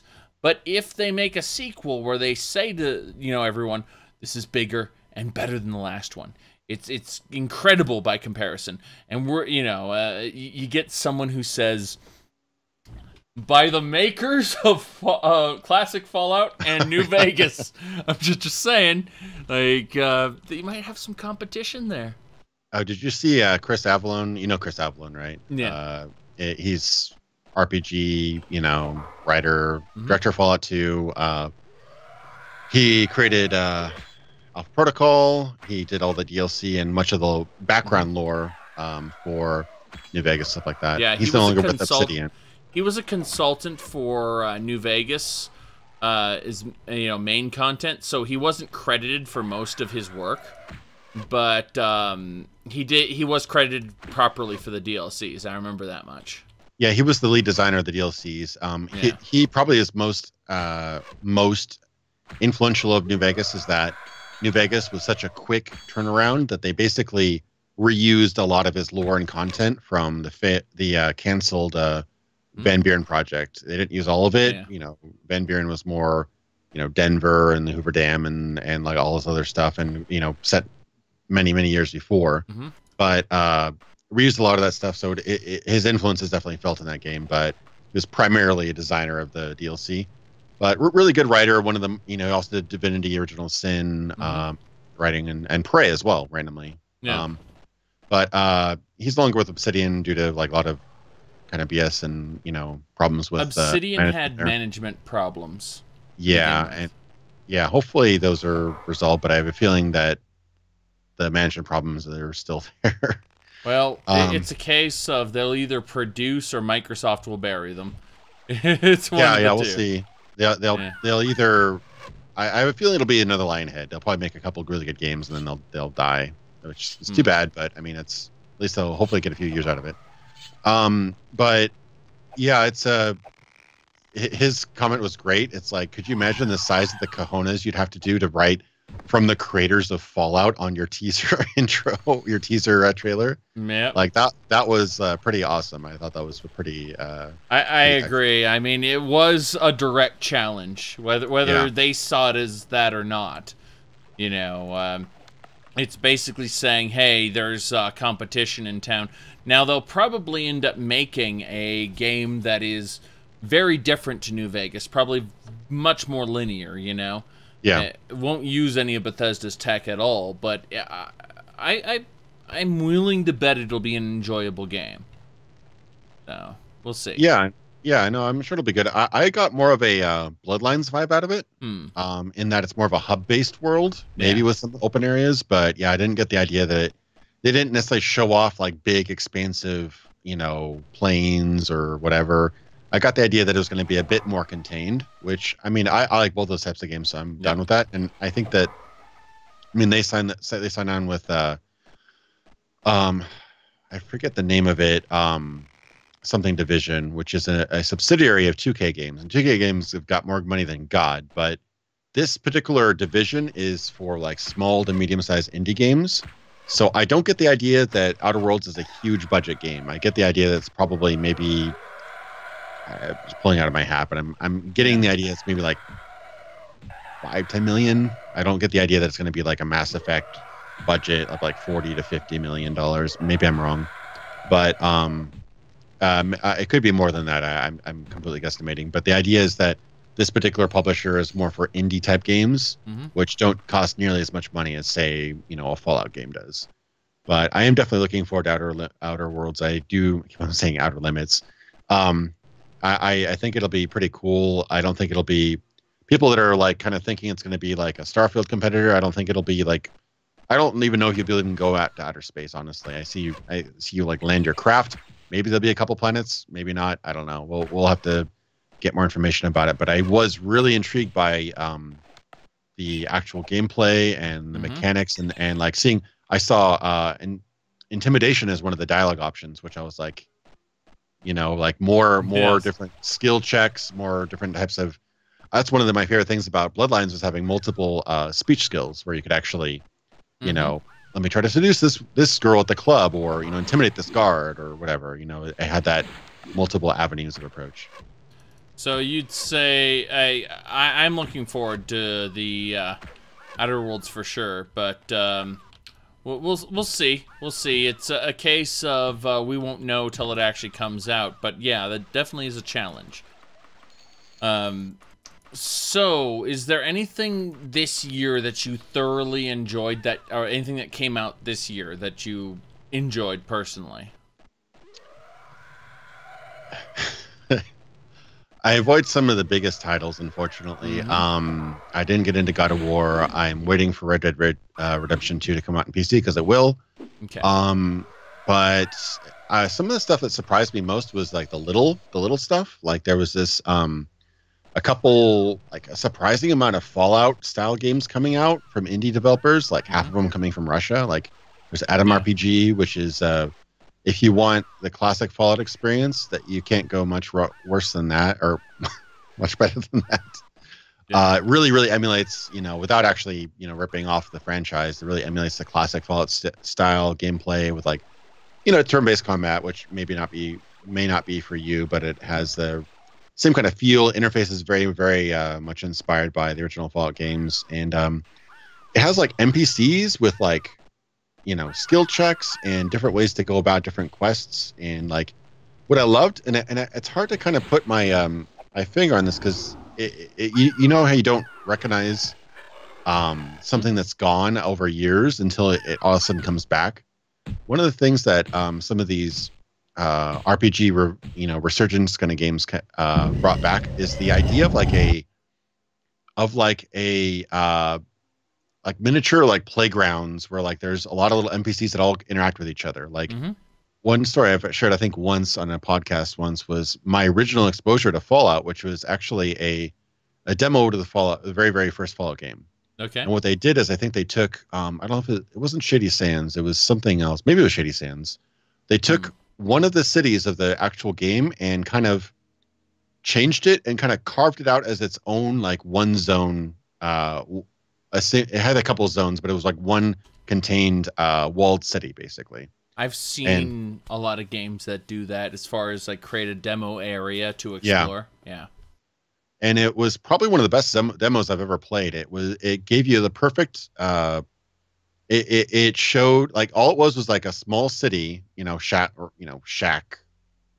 It's got metal shanties and things like that, but it's a very, very post-apocalyptic city, and there was a surprising amount of things you could do with the city, and it was all interactive. Like at the time, like being able to just pull out your gun and just shoot random passerbys, and seeing the sheriff come out and attack you, or start fighting this gangster and seeing who will side with you and who won't, or trying that you could either like go straight up to this gangster guy and, threaten him and take him out personally, but he had some armed guards, so that's pretty tough. So you could instead like find like a wire bug and put it into one of the walls outside of his place, and then go in and talk to him, pretending that there's no microphone out there, and like, get him on record and then expose him to the sheriff. Like there's all these different cool things you could do in this demo, and that kind of gameplay is really emulated in games like Atom RPG, where they have like this interactive little like playground where you could play NPCs off each other and do all these sort of cool little quests and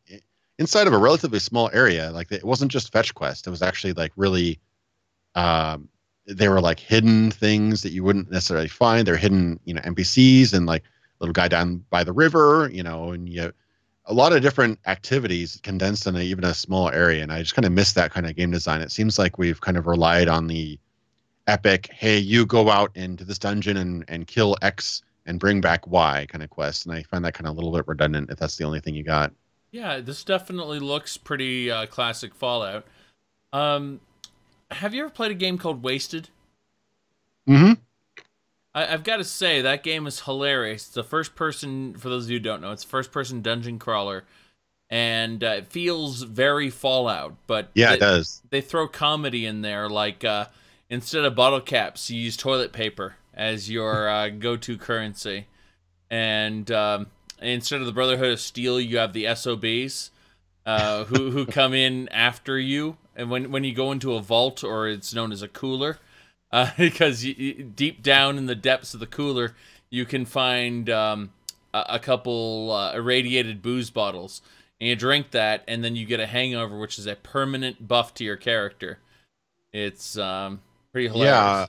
Yeah, I have that on my list of games to cover someday. I bought it like a year or two ago, and actually, when you mentioned it on the Discord, I actually ended up playing it like a couple weeks ago again, and I managed to actually get down to and get my first hangover, which I was really happy about. I had not gotten that far. I always took like a stealth route and took too long, and then the SOB or whatever that guy came and just demolishes you if you're not careful. They come in power armor with laser weapons and stuff, and you have jack shit because you're, just a little wastelander. And that's the whole point, is you have to get down there ahead of them. But yeah, it's a lot of fun. Yeah, that game is really, really fun. It's obviously extremely like, tongue sticking through your cheek, like really sarcastic, really comedic, really humorous. But it has almost like a old, like, remember those old like early 90s Macintosh UI? It has that kind of feel to it. And it weirdly kind of feels a lot like Fallout. Somehow they kind of capture that essence a little bit. Obviously a lot more comedic, but it was, and graphically it's very kind of silly. But yeah, I like that game a lot too. There's a lot of other games like that. That was a couple of years ago, I think, and then I think 2015 was Mad Max, which I actually really like that game. It's a very good, not an RPG, but it's a very good open world post-apocalyptic game. It really captures that open world aspect. And speaking of which, I'm really excited about Rage 2, which is their next project, Avalanche. Rage 2, like, it's weird. They almost they're going so much like dedicated shooter with Fallout that Rage 2 actually looks like it does that better. Like it looks like it, like if you're going to brace just like crazy wasteland shooter, Rage 2 looks way more exciting. Like you have way better gun handling because it's like, id Software and Avalanche Studios. You have car combat. You can do like crazy, I don't know if you played Mad Max, but that game has insane car combat where you can like shoot lightning bolts from your car and like harpoons and pull guys out from their seats while you're like driving 90 miles an hour through the wasteland. It's like really insane stuff like that. And Rage 2 seems to, and I didn't even like Rage that much. I think Rage was a little boring and didn't really take advantage of the wasteland setting that much, but Rage 2 seems like they just said, okay, if we're going to go crazy wasteland, let's go crazy wasteland and just like have ground pounds and rocket launchers and, shurikens that can cut through 5 people's heads and, insane weaponry, big open expansive world vehicles, and just go all out. And that seems actually pretty fun. It seems like it knows what it's going for. It's like crazy apocalyptic action, which I'm actually excited for. It seems like Fallout has kind of gone that direction somewhat, while being restrained by its kind of like by the restrictions of like an RPG sort of. I don't know. Have you by chance got to check out Bloodstained Curse of the Moon? Yeah, I beat that on stream a month or two ago. That game is awesome. I actually like that a lot. Which ending did you get? Oh God, I'd have to look at my live stream. Well, I did. I probably didn't get the true ending. I'm guessing. I fought what I thought was the last boss and did the whole thing in the sky at the big battle and everything. Was there a better ending? Well, you see, it depends on who you recruit. You can recruit, kill, or ignore every person who you meet, and so depending on what combination you do, you get a different ending. And I think I recruited everybody. You recruited everybody. So in other words, Zangetsu turned into the Lord of Darkness, and that unlocked Nightmare Mode, where you have to. Zangetsu is the final boss of that.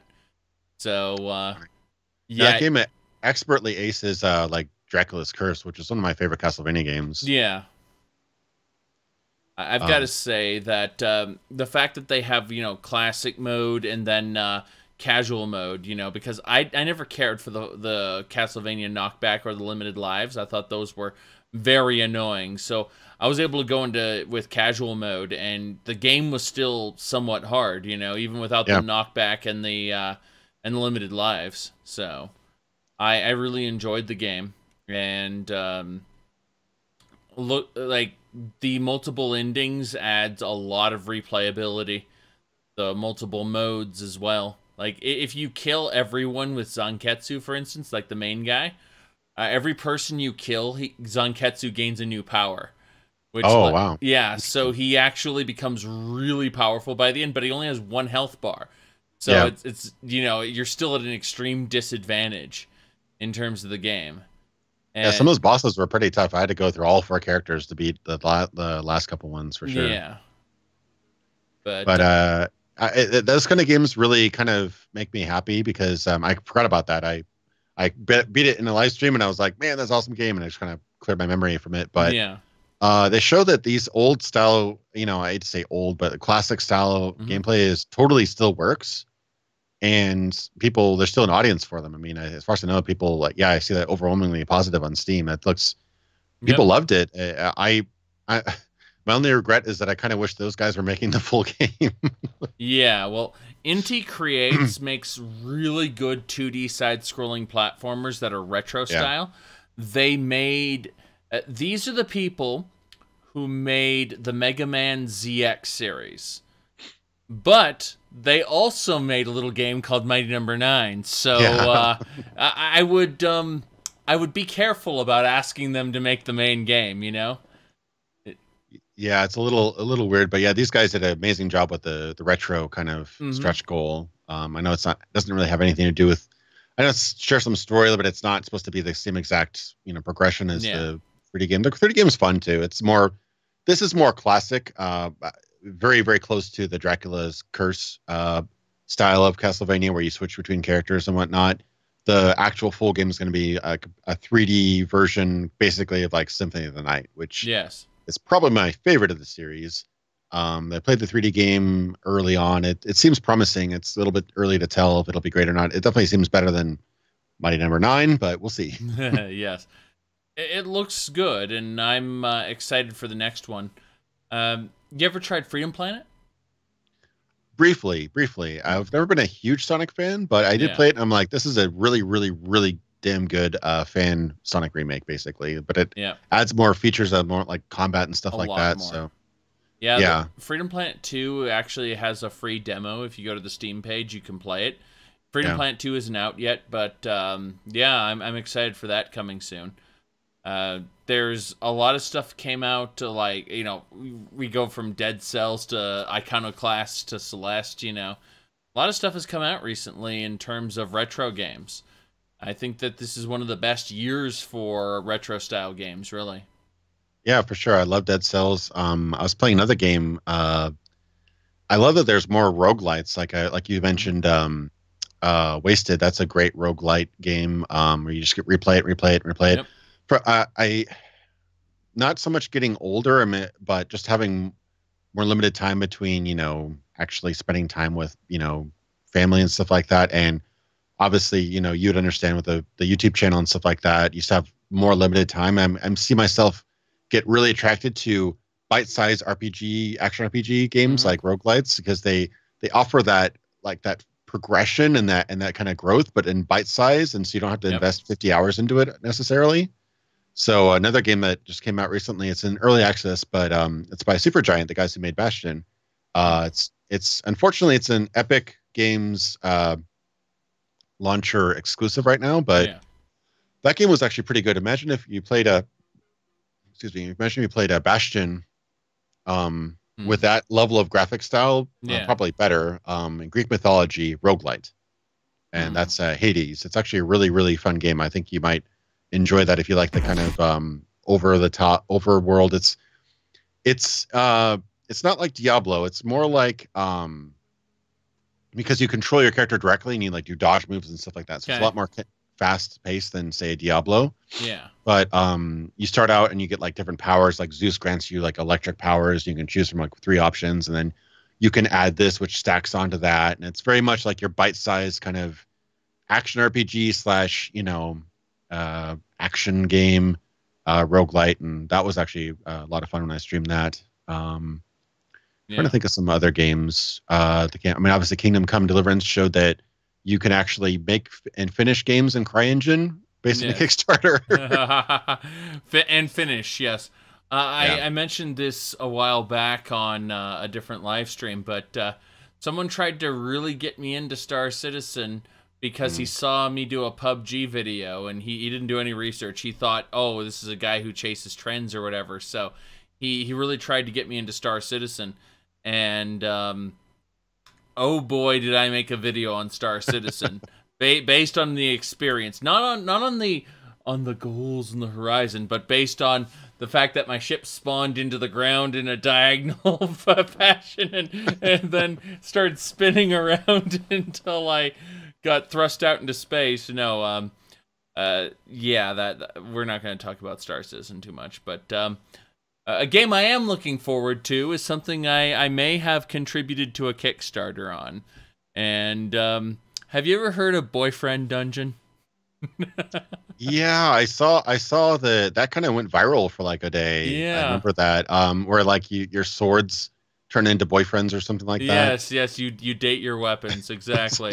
It is hilarious, and just the very, very concept of it is worth is worth it. Yeah, it's actually like decent animation too. I was actually surprised. Like it wasn't the kind of sorry to say DeviantArt kind of stuff. It's actually like pretty good, but yeah, you have weapons that are people that you date. It's something special. Yeah, I mean, we saw how well Hatoful Boyfriend and all these other ones did. So I could see that kind of niche, fun audience. But it actually looks like there's gameplay too. Like there's actually like combat and is it sort of like a roguelite where you're going to go down in the dungeon and that's unlock? What it looks like. Yeah. Yeah, that could actually be fun. I wouldn't mind trying that out. There are a lot of interesting. Did you know they actually did an attack helicopter dating simulator recently? Yeah, I heard about. Yeah, I think you shared that with me once. That was ridiculous. Yeah. In addition, there's the tank dating simulator, obviously, by the same people. One of my favorites is actually called Stay, my first and only time to North Korea or something like that. It is a special RPG, let's just say, dating simulator RPG thing. And isn't Gavin trying to finish Daggerfall Unity by like early next year or something like that? Yes, he's trying to finish it. Okay, so Daggerfall Unity, for those of you who don't know, is a rebuild of Daggerfall in the Unity engine, which means if you think to yourself, is it going to include this bug? Why would they include bugs? Like, they're rebuilding it from scratch. So, yeah, it's very interesting. The modding for it is fairly amazing. They already have this mod for it that adds a, what's called, a Relic Hunters Guild, and you get this object that helps you locate, like it's a tracker that helps you find nearby relics in dungeons that are randomly placed and stuff like that. And like the mod enhances the usefulness of the speech skills to where you can use them to actually get drops from monsters and stuff like that without killing them. Yeah. So and we discussed earlier today where there's this mod where it converts like the quote unquote instant fast travel, which in Daggerfall actually takes in-game days to do, but it actually converts that into you actually at a like 10 or 50x speed travel over the terrain, and you actually see the terrain you're traveling over, which would be really cool visually. But also you mentioned that there's actually random encounters on your travels too. Because in the base game, if you were to just keep going straight, eventually you will run into enemies. Well, what happens is the mod retains that functionality. So as you're running down the road, all of a sudden the fast travel will stop, and then you'll be fighting enemies and stuff. So, yeah. Yeah, that sounds awesome, because I was always thinking, like, what's the perfect mix between, being able to get to Daggerfall is so big that turning off fast travel would just completely ruin the game. It's true. How do you bridge that with, actually being able to explore and run into things on your way? And I think that'd be pretty awesome, because, like, for example, if you were to fast travel, you might run into a town or something too, I'm guessing, as well, right? Or yeah, you will literally pass through buildings because that they figured, oh crap, you will occasionally just run through towns. It's true. Okay. So yeah, I mean, I think that becoming more elegant or whatever would be a huge improvement to Daggerfall. And I mean, the modding community, they're also adding, like, people are being able to mod in things outside of, like, in the wilderness, additional locations and stuff like that. So we could potentially see a modding scene akin to something like, you see with Skyrim or whatever. I mean, with people adding all this other cool stuff. And for me, it's kind of a dream come true, because I've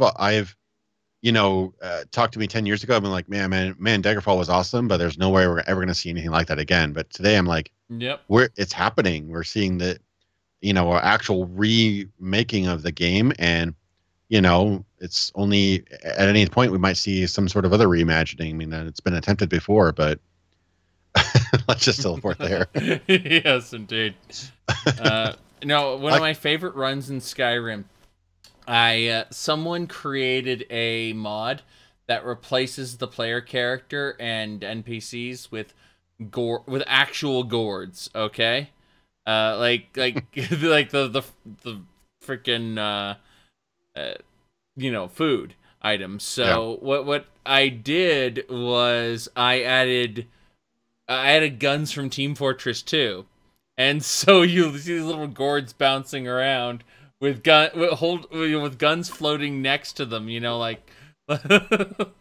and it was hilarious. I did a female Ulfric Stormcloak mod, because it was a custom model, it put her head on top of the gourd, and it was hilarious.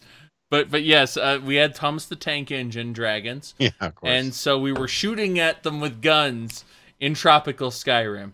It was the perfect, absolutely perfect setup. But yeah, mods, you can do anything. But that sounds like literally Far Cry 3, Skyrim, yes. Skyrim with guns or whatever. Exactly, tropical Skyrim with guns. It's Far Cry 3. Have you played Blood Dragon? Yes, I love that. Yeah, it's great. Yes. I was hoping we'd see that again with the Far Cry 5 DLCs, but they don't seem to be that great. I was like, man, something on Mars would be pretty cool, but I heard that was actually one of the worst ones, so that's too bad. But yeah, I did like Blood Dragon a lot. I played I think all of them. I have not all the DLCs, and I played all the main games, and I played Blood Dragon. I gotta say, I probably like 2 just because it's just so damn immersive. Like, just the fast travel makes sense. You take bus stops, but I do like the things that 3 brought along, like the skinning and things like that. But yeah, I mean, they'll have the good aspects. 5 is definitely good. It's one of the better ones, I think. But yeah, there's something about 2. There's the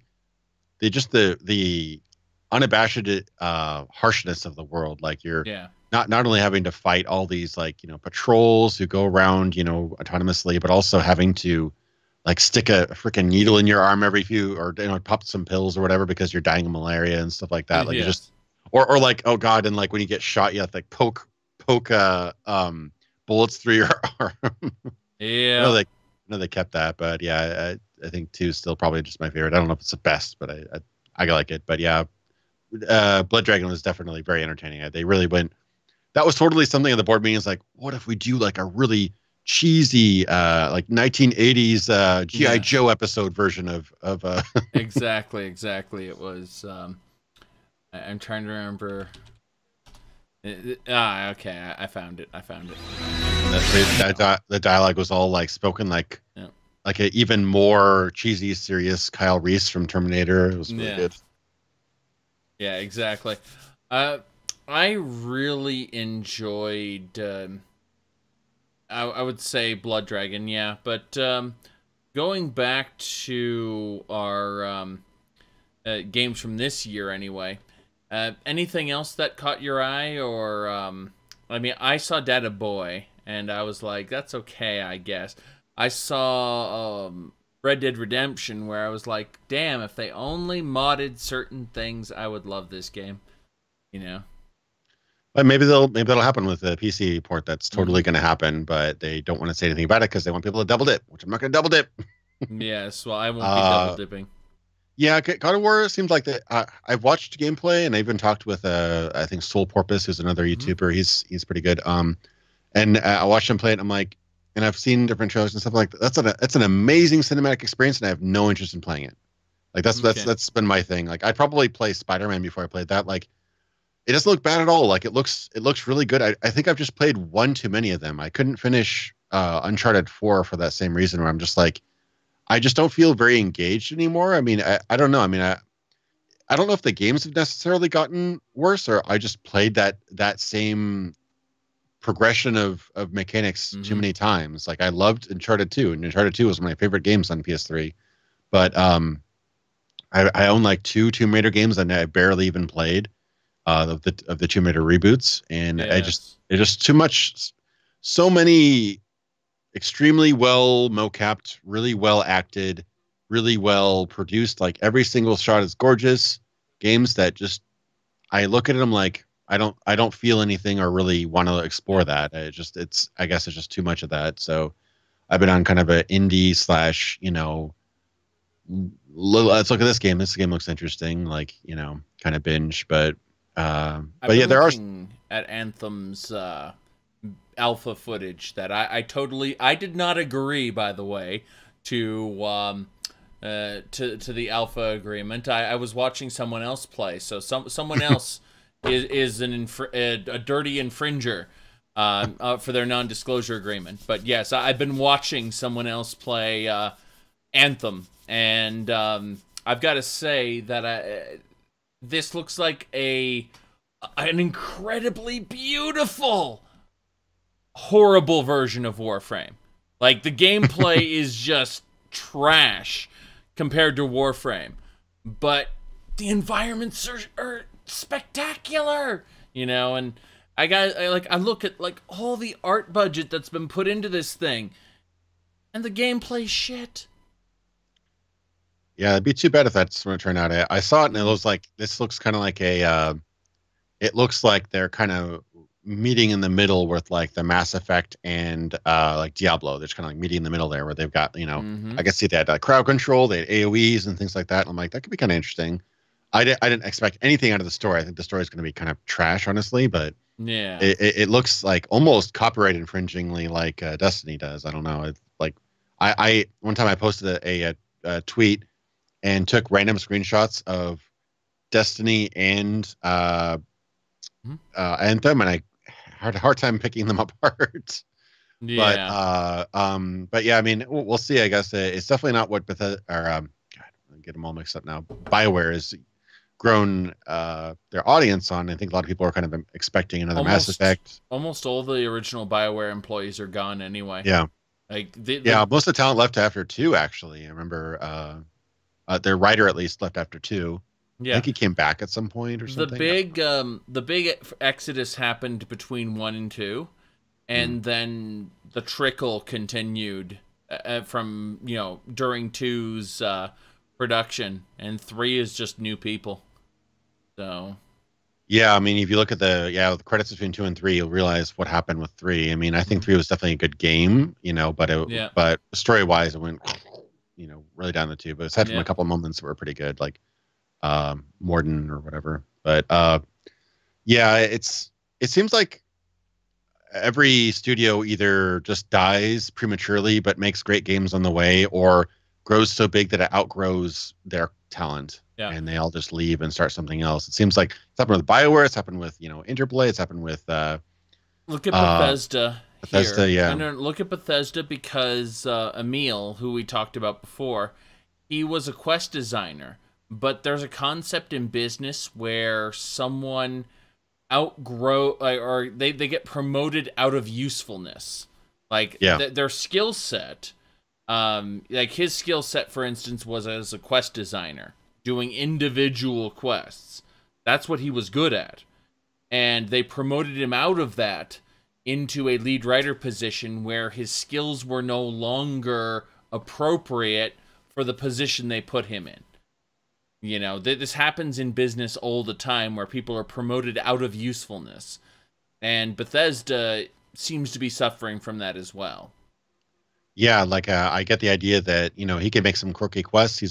He seems to be a talented writer, but I don't know if he's necessarily the right person to take on an epic scale, to manage an entire narrative or entire game design. I said this during the last big Warframe stream. Because someone asked about him. The thing is, he reminds me of a dungeon master or a game master from a tabletop game who's had the players completely subvert his, hard-written plot. Like, he tried his best to write out a really complicated plot. And the players, they subverted it because that's what players do. And he got salty. Rather than, double down and create something really good out of what the players had twisted it into, he got salty. And since then, he has he said, "Oh, the players will just make paper airplanes out of your lore." He said that, actually. He said that. I remember that. Yeah. Players will just make paper airplanes out of it. See, he has completely given up on the idea of writing well. He's writing for kids, for people who will make paper airplanes. And that's the problem, I think. If you have that kind of condescension for your audience, then, I mean, you're in the wrong business, I guess. Like, if you don't necessarily think like your audience, you should at least have some sort of rapport with your audience. It's like, okay, what do I want when I play a game?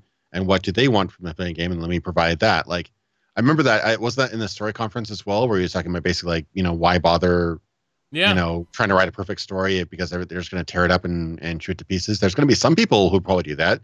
There's going to be some people who probably do every single main quest in sequence, just like you asked them to. But what do you want to provide to the player, and how will you? I mean, as a game designer, you have to think of different options. What happens if you do option A? What happens if you do option B? What happens if you do something that's not even in your options? Mm-hmm. Like, some game designers don't think about that, and hijinks can happen. Okay, so what happened was there was a Q&A tester, like a quality assurance tester, went ahead and he was testing out a bar. He ordered 1 beer. He ordered 2,000 beers. He ordered -70 beers. He ordered a lizard, okay? He ordered all these things, okay? The bar worked, all right? The first real customer walks in and asks where the bathroom is. The bar explodes. Yeah. that's I heard that one recently, and it's absolutely true. They never, like, while testing it, they never thought, is someone going to ask for the bathroom? No. They tested the various beers. They tested whether they're going to ask for something that's not on the menu. You see, like, it's always up to the consumer to ask for something, or the player in this case, something that they never considered before. And so it comes down to the imagination of the developers. And Bethesda, in its current incarnation, seems to lack imagination. Yeah, that's actually a really good point. And I think that because they become so apparently secluded from their audience, I mean, Mm-hmm. they don't interact with the forums anymore. They don't Yep. really, they seem to be kind of excluded from like other games and the industry in general. Like, I remember everybody was talking when Fallout 76 was coming out. I was like, oh, it's going to be a battle royale game. It's going to be just that's what it's going to be. Obviously, Mm-hmm. we actually overestimated how iterative modern day Bethesda is. We Yes. estimated that they were jumping on a current trend. No, they were jumping on a trend that died 3 years ago. It's true. Which It's absolutely true. it's wild. But yeah, you really need that kind of player input because you're not really unless you're really you can think of all possible solutions or options. You're not really gonna be able to predict every single outcome, and I think you need that. I don't know what that is. If that's like R&D or what that would be, but one great example I always think of in terms of like awesome on developers for thinking of that option. Did you ever play you played Far Cry 4, I'm guessing? I played a little bit of it. My Yeah. biggest memory of Far Cry 4 was waiting 20 minutes. Yeah, that's what I was going to mention. Like Yeah. you go there and you're like you're burying your mother's ashes in her home country, and the home country happens to be taken over by a horrible warlord. But the Yes. horrible warlord was good friends with your mother, possibly more. We don't know. And he like kills a bunch of people in front of you, and then he sits you down at a table, and then he's like, well, "Let's have some dinner, and then we'll go and bury your mother's ashes." And you're obviously supposed to get up and then get the hell out of there because he's like torturing somebody in the other room and all this other bad Yep. stuff, right? But if you wait there for like 5 to 10 minutes, he'll say, "Hey, you're still here, awesome. Let's go bury your mother." And then the game does a whole cinematic, and you bury your mother's ashes, and the game ends. He actually tells you like in-game spoilers, like stuff you're supposed to figure out at the very end of the game, and you have to wait the full 20 minutes. He says, "I'll be back in 20 Yeah, minutes," and you have to yeah, wait the full 20 minutes. And when he comes back, and then he goes. And then you bury your mother's ashes. He explains you had a sister, all this stuff, like it's good that they're together finally. And then at the very end he goes, now hopefully we can finally shoot some guns. Yeah, then it ends. It's like a jab at the player, like why the hell did you not play the game like you're supposed to? but I find that interest really, really fun. Did you ever Yeah. play that other game? It was by Epic, something Empire. No, the Empire was a series. Shadow Complex. It was like a Metroidvania. Never played it. Oh yeah, it came out on PC eventually. I think it was originally an Xbox 360 exclusive, but Hmm. spoiling the beginning, it's not really that big of a thing. But you start out. I think you're voiced by Nolan North because he voices everything. And you drive up to this place, and you're like with your girlfriend or whatever, and you end up like actually stumbling upon this like secret military base, and they end up like capturing your girlfriend, right? And so your first thing is to like jump down this hill and descend into the Shadow Complex, this Okay. big facility, and there's like 30, 40 hours of gameplay, like huge game, right? This looks almost Metroidvania.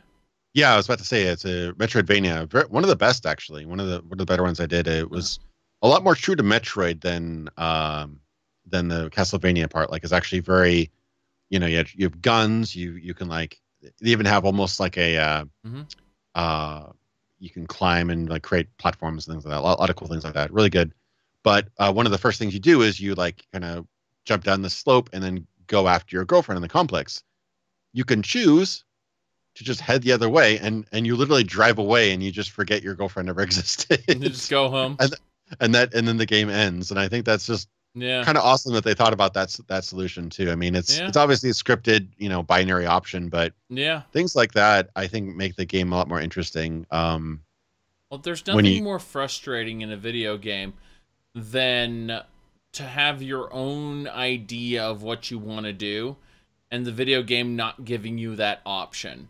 Yeah. In Skyrim, for instance, I was doing the Thieves Guild quest and I was playing a mage, and at one point the game had a single dialogue option called like I don't need magic or powers, I have my skill. And that's the only option in the dialogue that they gave you. And I'm thinking, I'm playing as a high elf mage with the powers of the Dragonborn. And it goes, I don't need magic or powers, I have my skill. It's like, what? What? Like, I use illusion magic to do all the heists. You know? Yeah. So. Yeah, it's a bit wild when they don't. Yeah.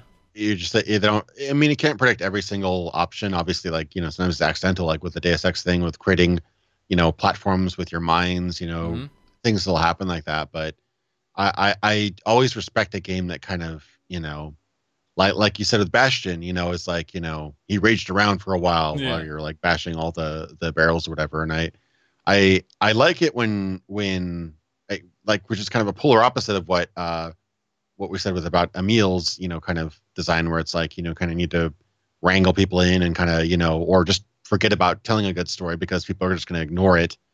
Where you actually embrace your player's actions. I mean, it's a game. Yeah. You should embrace your player's actions. What would a player do in that situation? If your player doesn't want to do what you want them to do, you did something wrong. You set up that situation wrong. Yeah. Speaking of Metroidvanias, have you ever played Axiom Verge? Yeah, really good one. Very much like the original Metroid. I was going to say, that is just flat out the original Metroid. I mean, it tells an amazing story, too, if you actually read the lore and such. I'm very impressed by it.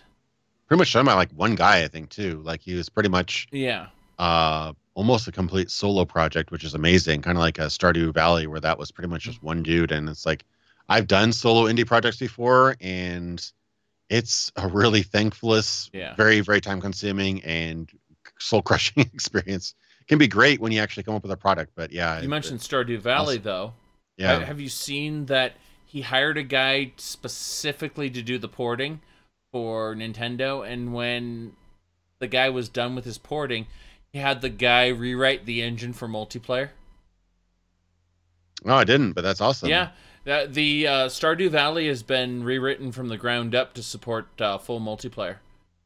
Yeah, I played it with my fiance just the other day, and I didn't know I had to do a whole rewrite, but I guess it makes sense because the original was just completely just a indie single player game, and you obviously need to have, you know, synchronized, you know, actions and stuff like that. But yeah, it's a great, amazing game, and it's so versatile, and it's hard to think that was just pretty much one guy's, you know, passion project for years. But they added like 3 dungeons to the game total. You know, you look at it like, isn't this supposed to be like a farming Harvest Moon game? No, we added Zelda style combat. It's like, okay.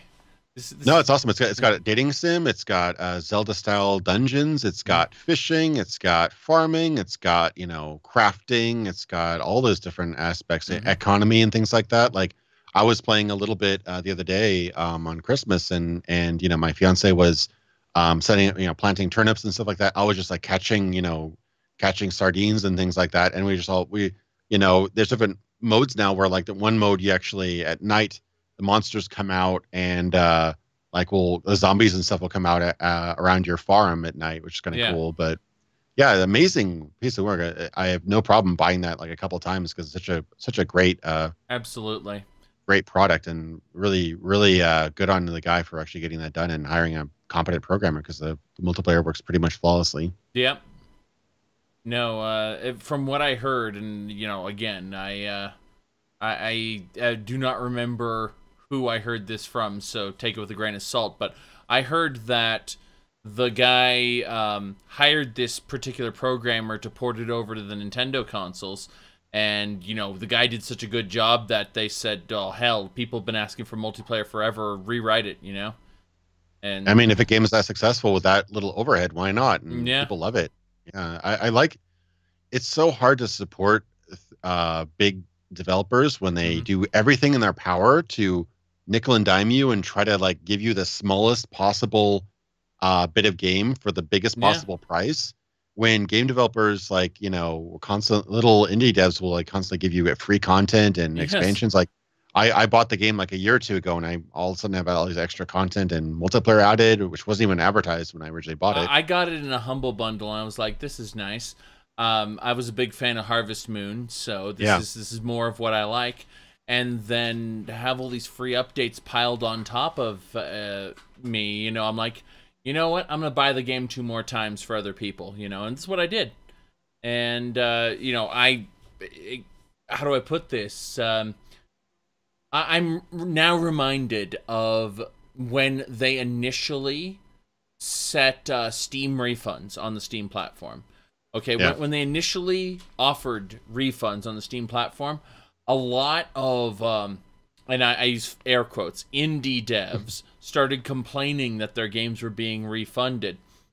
But then other devs, such as the developer of the, what is it called? I'm trying to remember the game. It was the Nerd, the Angry Video Game Nerd game.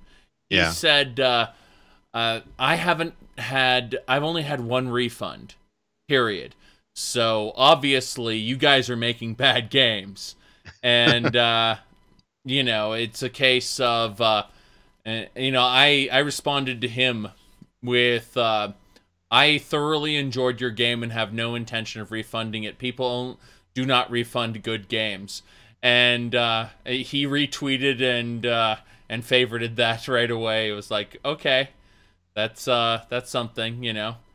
But it's true. Yeah, there was this small trend. I think that the refund policy might have killed it, where people would do these really, really beautiful looking pixel art games, like adventure games, but they were almost like micro games. They were like 15 to 20 minutes long. Yes. I remember there was like a couple cyberpunk ones and stuff like that. And I remember distinctly, it was before I think I became a YouTuber.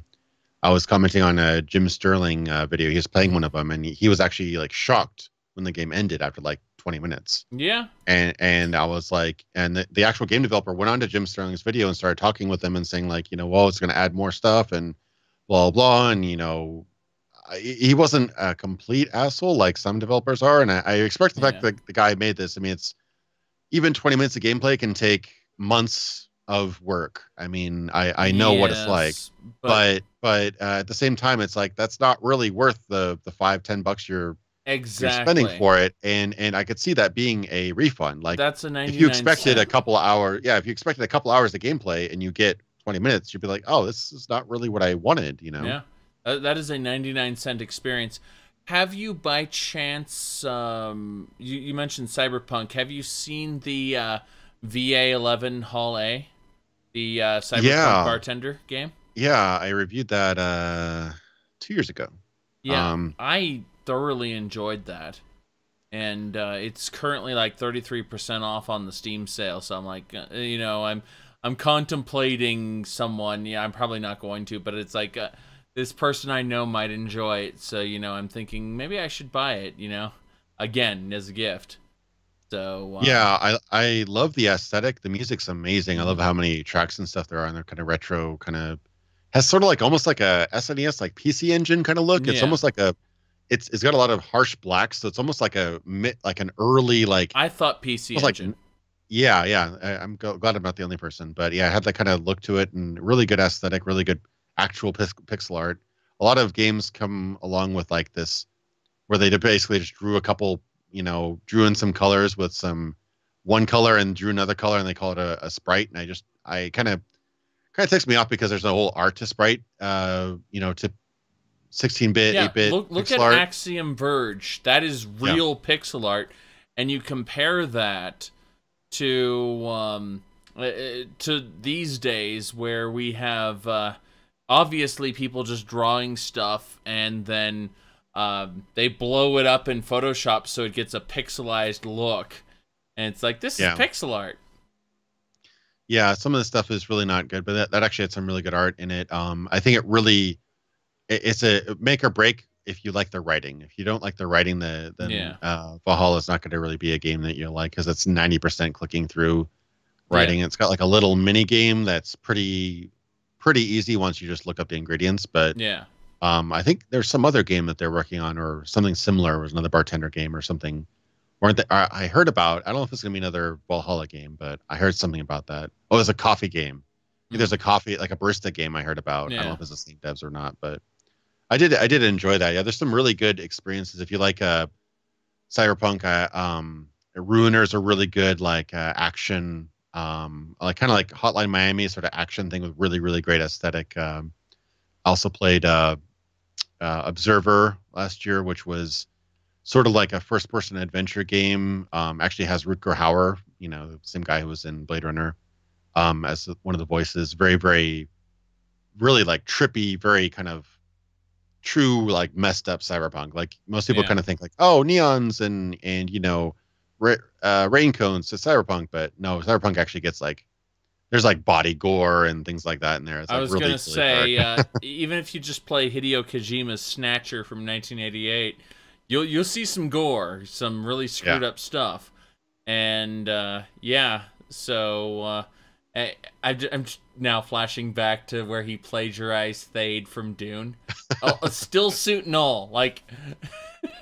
Well, Metal Gear, the original Metal Gear cover was a trace of Kyle Reese from Terminator, like one for one almost. Yeah. I don't know if that was him or just Konami was very, very much paying homages to everybody at the time, but yeah, It was definitely considering Snatcher was Blade Runner's plot, using Terminator's aesthetics, and having Dune a Dune character still suit and all. I think that it was very clear they were just ripping stuff off they liked. Yeah, you could get away with that stuff back then, especially if you're in Japan. But Yep. I've been wanting to play that because maybe it's back when Kojima's work was comprehensible, and it was good. It was good. The original PC Engine version had the first 3 chapters. The fourth might have been the first 2 chapters. The point is, there's an additional chapter that was added into the console versions, which concludes the story. And you need to be careful which edition you get, because you don't want to get the original PC Engine version and not. You'll have a somewhat inconclusive ending, like this guy's going to continue being a junker, and hunting those snatchers. Like, but we haven't dealt with the whole threat yet, And so, like the final chapter wraps things up with the whole snatchers thing. So Kojima was so true to his source material Blade Runner that he actually had to like redo his game a couple times to get it right. Yes. It's like next level game design. Reminds me, what remind me of? Oh, yeah. I mean, it's funny that we don't even talk about how terrible Konami is. They actually did okay this year. They really re-released.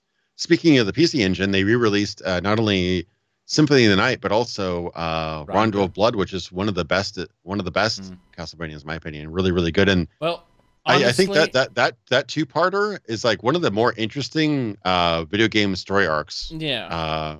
Really, really cool. I don't want to spoil too much because that's really interesting. But yeah, Castlevania Symphony of the Night takes place directly after Rondo of Blood. Like it actually overlaps. Well, I like think the ending of Rondo of Blood. We'll spoil it properly another time because I'm running out of time here. Sure. I have 6 minutes before I have to be somewhere else. Sure. So I was gonna say that I want to thank you for coming. And is there anything? Well, we have these 5 minutes now.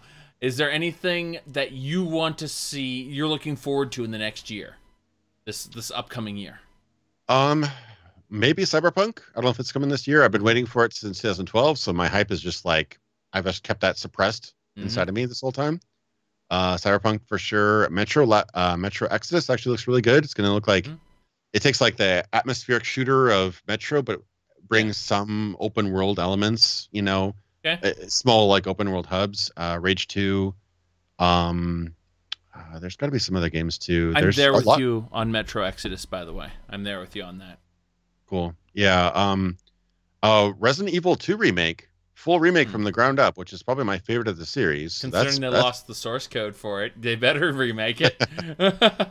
No, I think they're doing it in the right way. They're taking the Resident Evil 7 engine, remaking Resident Evil 2 in the style of Resident Evil 4, which is probably the fan favorite of the series. So it seems like they pretty much Capcom has actually been in a resurgence. They were pretty bad a couple years ago, and they've actually been doing better. They've actually been listening to fans and stuff. There we go then.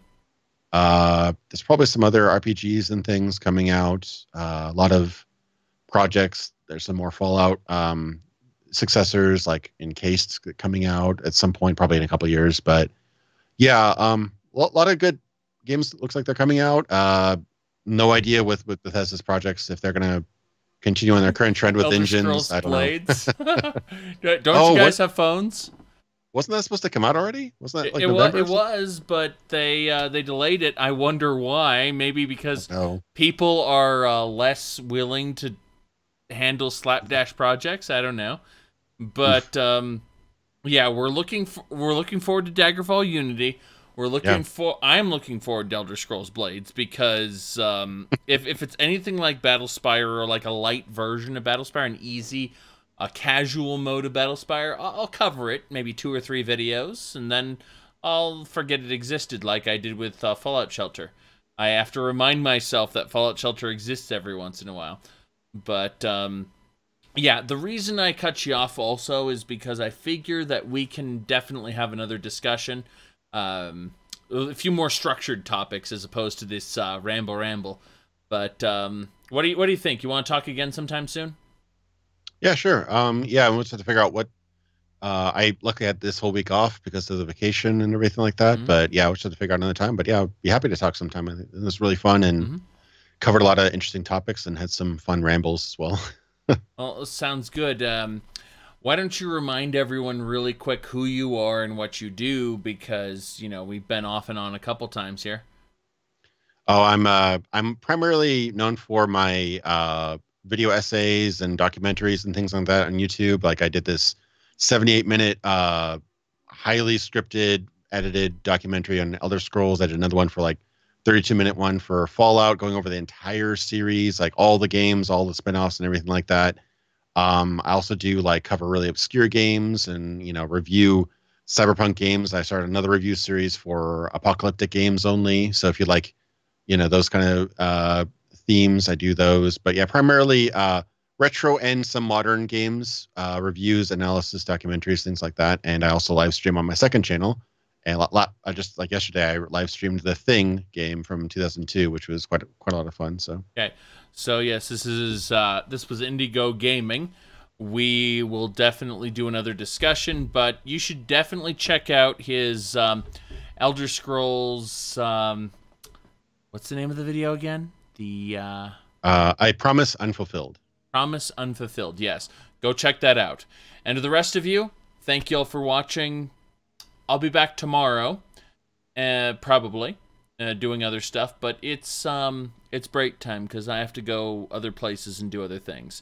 So see y'all later, and look forward to an end of year wrap up video coming soon. Bye bye everybody. See ya.